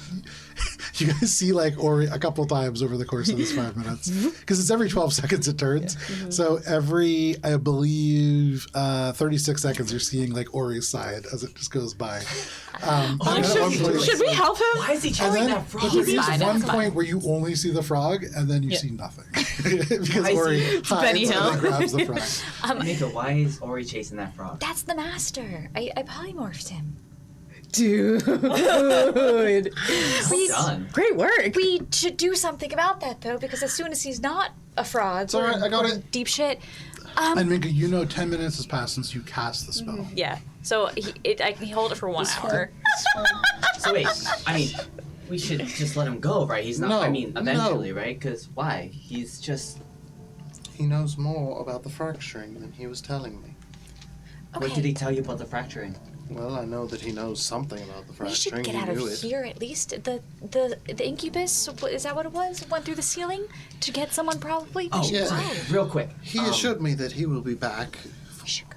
I think this room is possibly where memories that are lost get sent to. Oh. I found 6 here in this Darkbriar one. One of them was mine. here are the other and I didn't know I lost it until I got the memory back.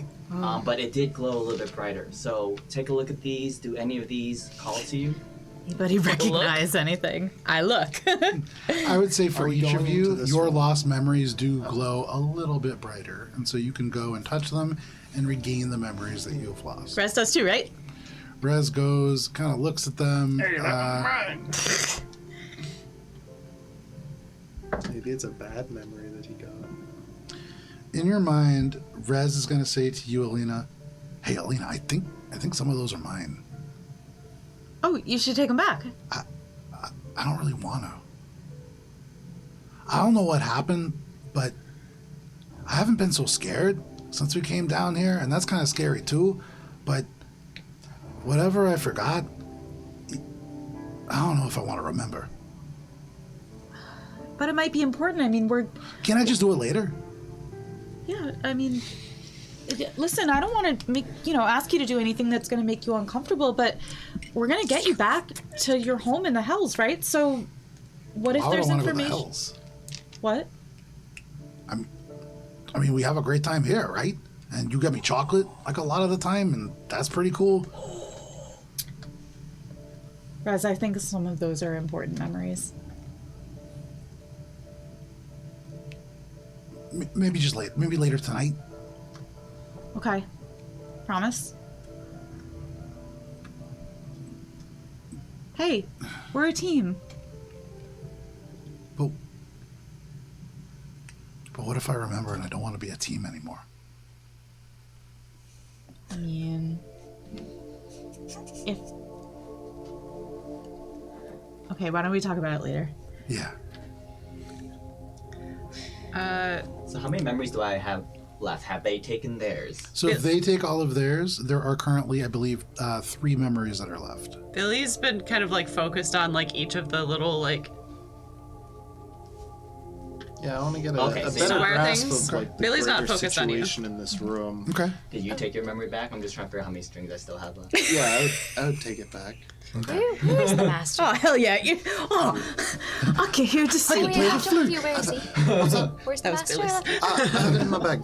Can he breathe? For a few more minutes, probably. Let him breathe. He's a frog. I'm checking on him every now and again. Oh my We gosh. need a better plan on what to do with that frog other than If just keep him in a bag. If he gets hurt at all, he'll turn back into the regular master. It'll still be in the bag. Do you think we should break it? Break what? Break what? Oh, speaking of break, the contract with the guy upstairs, eating all of the ashed terrible, broken also. What does that mean? I don't know, but That's good. That means he's released from his torment. In what direction? Alina's gonna telepathically be like, Raz, do you know what that means? Yeah, I do, but you shouldn't tell these losers because they're going to get real sad about it. I think there's only one direction in that release. I don't agree. What but he had was not a light. Okay. Beyond the point. These things. What? Yes. Yes. Can we break them? But that one's broken, and Billy points at the Kirlor Teledar. Yeah, for sure it is. We've been there. You have. Did we break it? No. Yes. Yes. How? Yes. This is where they're coming from. Oh. And all of this is where they're going to. It certainly makes This is sense. where they're coming. This is where... Coming to, yeah. This is the memory receiver room. And this seems to be a place where memories all across Everest are being gathered from far away. And when you look at the Kirlor Tel Eldar one and it's broken and you remember breaking the memory loom, there's certainly something there. But there are still some at the Kirlor Tel Eldar. Oh, wait. So there's one in Darkbriar? Would it be in here? What was that? There's one in Darkbriar. Would it be here or somewhere else? It is here. The memory I lost was in the room with the painting. Oh. The painting took the memory from me, and I did not remember it being taken until I got the memory back. Oh. All the other rooms that we encountered might be also taking memories. Is there Does a way? Billy feel like she can just like damage these things, and that will damage the other side? It won't damage the other side, Wait. but it won't be able to receive memories from them. Wait. There might be some important memories here. Well, this is empty, and she gestures at Darkbriar. Well, that's because I took the ones there, but isn't that your tower over there? Yes.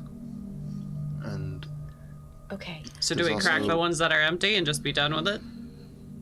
Not to interrupt this, but what is our exit strategy? How are we leaving? If we screw all this up, which we should. Hi, I'm Alina. I have a spell called Teleportation Circle. You can do that today? Yeah, because my vest gives me. Okay, good. Yeah, Okay, yeah, I wasn't okay. sure. If your sister was here, I don't know how you would find It's the different reminding me memories that I in can here as cast well. that spell. that's what I was thinking. It's okay. What? But I don't know how to parse through memories. What do you mean, past two memories? Parse. Parse, yeah. It's easy to find your own, but Okay. Should we just and then get out? Do a scoop and get out? Yeah, but they'll still I be don't able start to doing that take because I don't know where we're memories. gonna go yet. there's an entire room with crates and barrels with thousands and thousands of memories. Well, we I can take found mine in there. Well, we don't know who they all belong to, but we can at least stop them from coming I'm gonna here. walk over to the tower Okay. memory font. How many memories are there? Could you please let the master out of the bag? It's making me really nervous that he's suffocating in I there. take him out for a minute so he can catch his breath, and then I stuff him back. How does he Make a look? dexterity saving throw. He immediately, as soon as you take him out, tries to jump. Make it at advantage because this is just a frog trying to jump out of your hands. He's a slippery little guy. 19. 19. 19, you grab onto the frog. They almost make it out, but you have a good grip. Okay, he's going back in. What happened to his Pop him swallow? back in. In an effort to escape the awkwardness and feelings with Rez, Alina's gonna be like, hey, can you go just stand guard and listen at... Was there a door at the top of the stairs? I forget. No. There's like a doorway that you went through. Oh, no, Okay. there's door a is Sphinx just gate like 10 feet spinning. beyond. Yeah, okay. The Sphinx gate is closed behind you, so yeah, there is a door up there. Okay, Alina's gonna be like, why don't you go stand guard? Okay? Just up at the top of the stairs.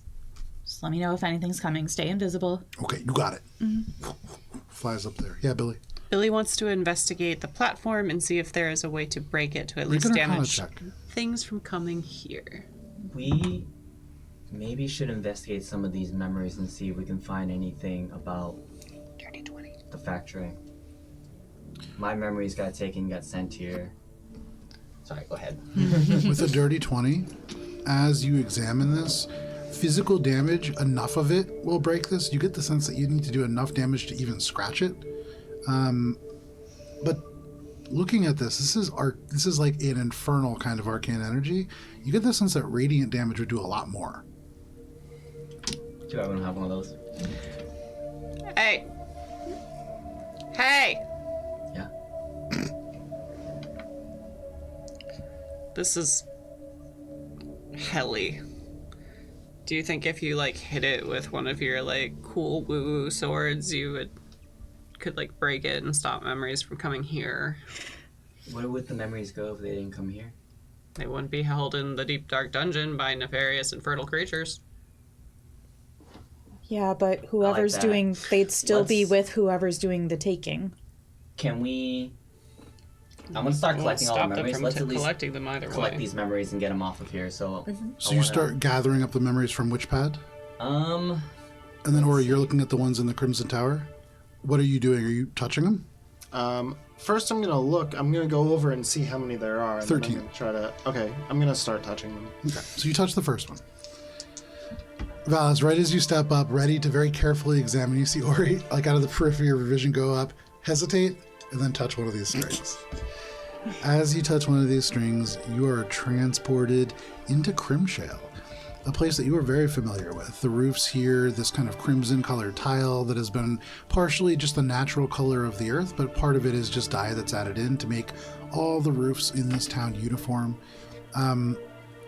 And you are in a dark room. You can see there are these gauzy kind of drapes that have been pulled across the window in an attempt to darken it, but it doesn't do much.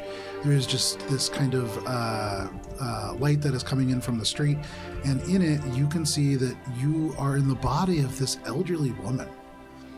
And you can feel that your lungs are on fire. And all at once, so you don't know how you know this, you know that you have prism flu.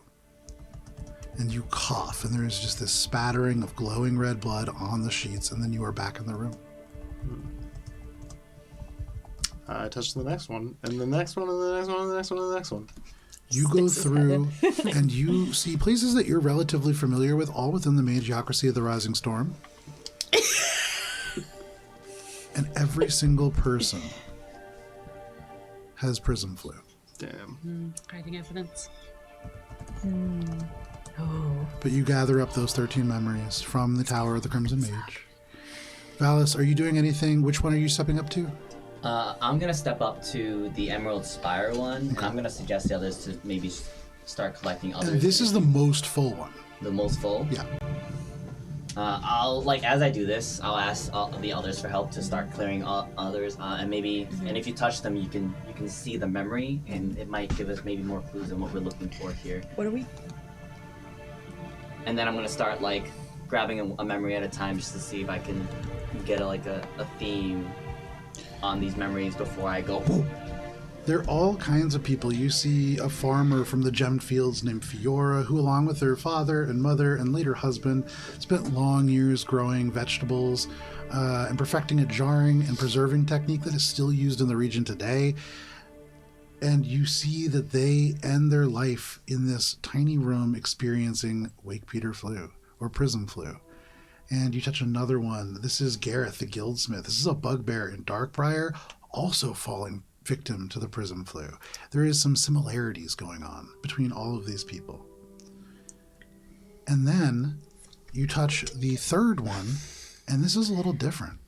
You are in the mind of an individual who is known as Dajar Dirtburn. This is an individual who, despite their name, within the kind of city of Darkbriar, or not the city of Darkbriar, within the Emerald Spire, is a member of the Auchenlock, an order that you are very familiar with. And they're tired. They're within this library and have been here for a long time. And as they look at this book, you can feel, as they read, normally there's information going in, not here. The information is going out. And you feel this person's memory being trapped, almost like you are watching the memory of them losing it.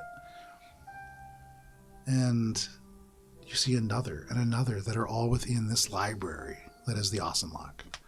And as they read, their memories are being drained. You read your brains out.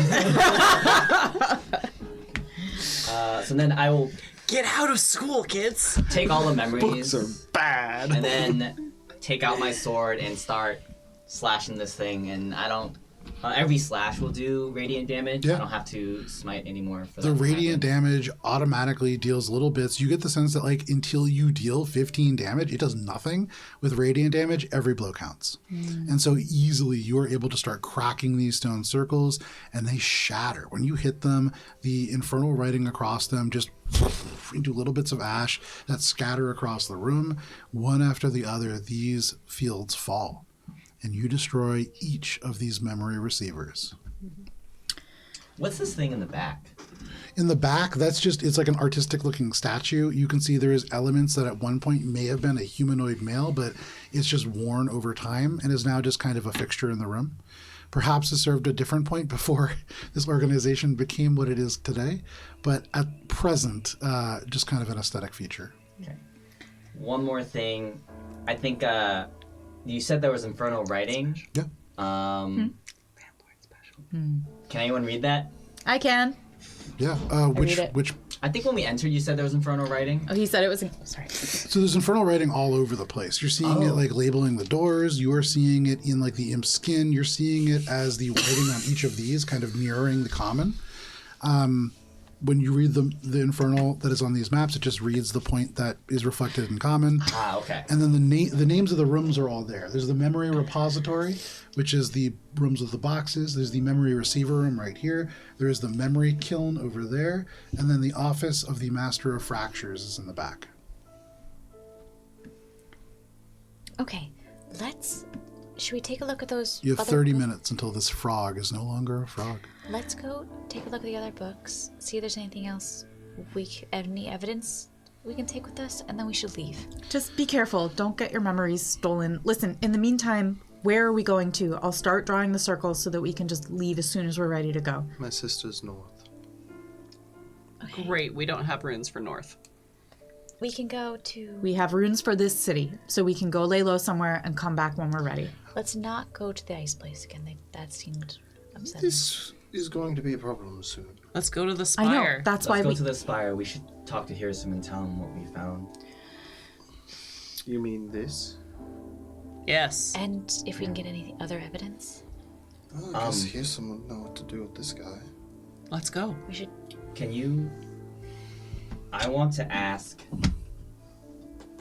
Javaris about the memory kiln.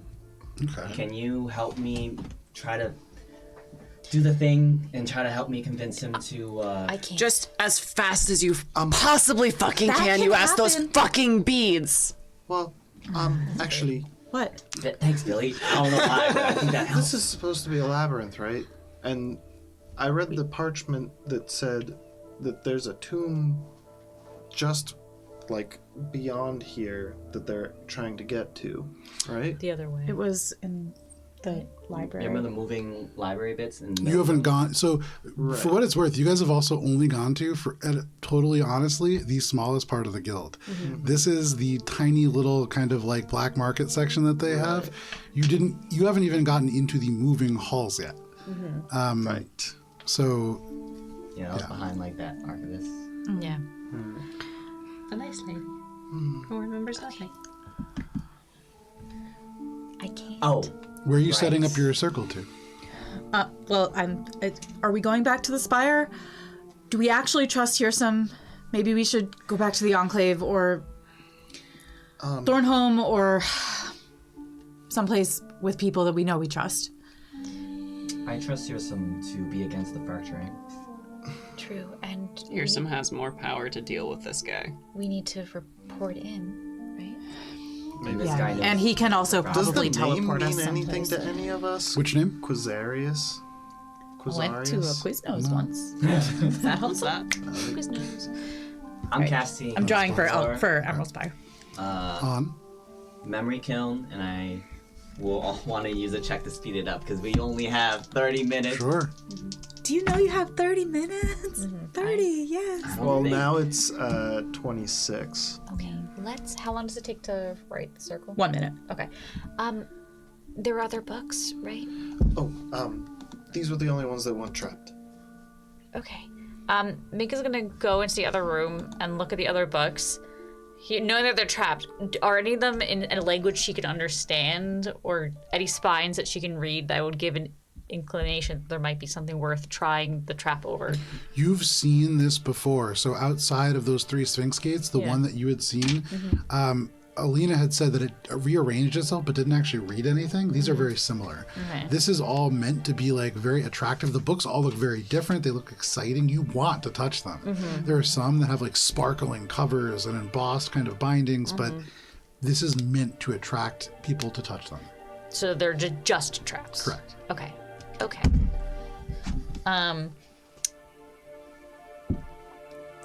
Let's inspect the throne really quick. Is it just a regular fucking chair? Just fancy? Make an investigation check. Regular chair. I'm in the room right now trying to Javaris it, but I don't think it's going to go very well. That's the receiving room, right? No, this is the receiving room. That's the memory processing room. Oh yeah. Presumably, yeah. So receive, process, it's package. Not good. 9. Office. 9. Yeah, chair. Yes, chair. You look at this chair, and it just looks like a regular little chair. It looks a little dusty. And so you go and kind of the cushion. And as you put your hand on the final glyph of warding, because it is 10:18, this is where we're going to end for the evening. Where's the frog? Alina, safely away from Minka. Yeah. Alina, you successfully create concentration this circle. I did the thing where I left one rune. When you are ready, you are just a second away from being able to activate the teleportation circle Very good. to the Emerald Spire. Very good. Thank you for sticking with us for this adventure. You all did Eleanor remarkably well so far. We had to wait like 2 weeks to Well, find at least now We'll be back we next do week. have to deal with this guy. He's If you stuck in can't a wait bag. that long, we are going to re-air both of this week's sessions on YouTube at Alberon RPG at 12 p.m. and then 4:30 p.m. Eastern Standard on Sunday. Please stay safe. We'll see you next week. Bye. Bye.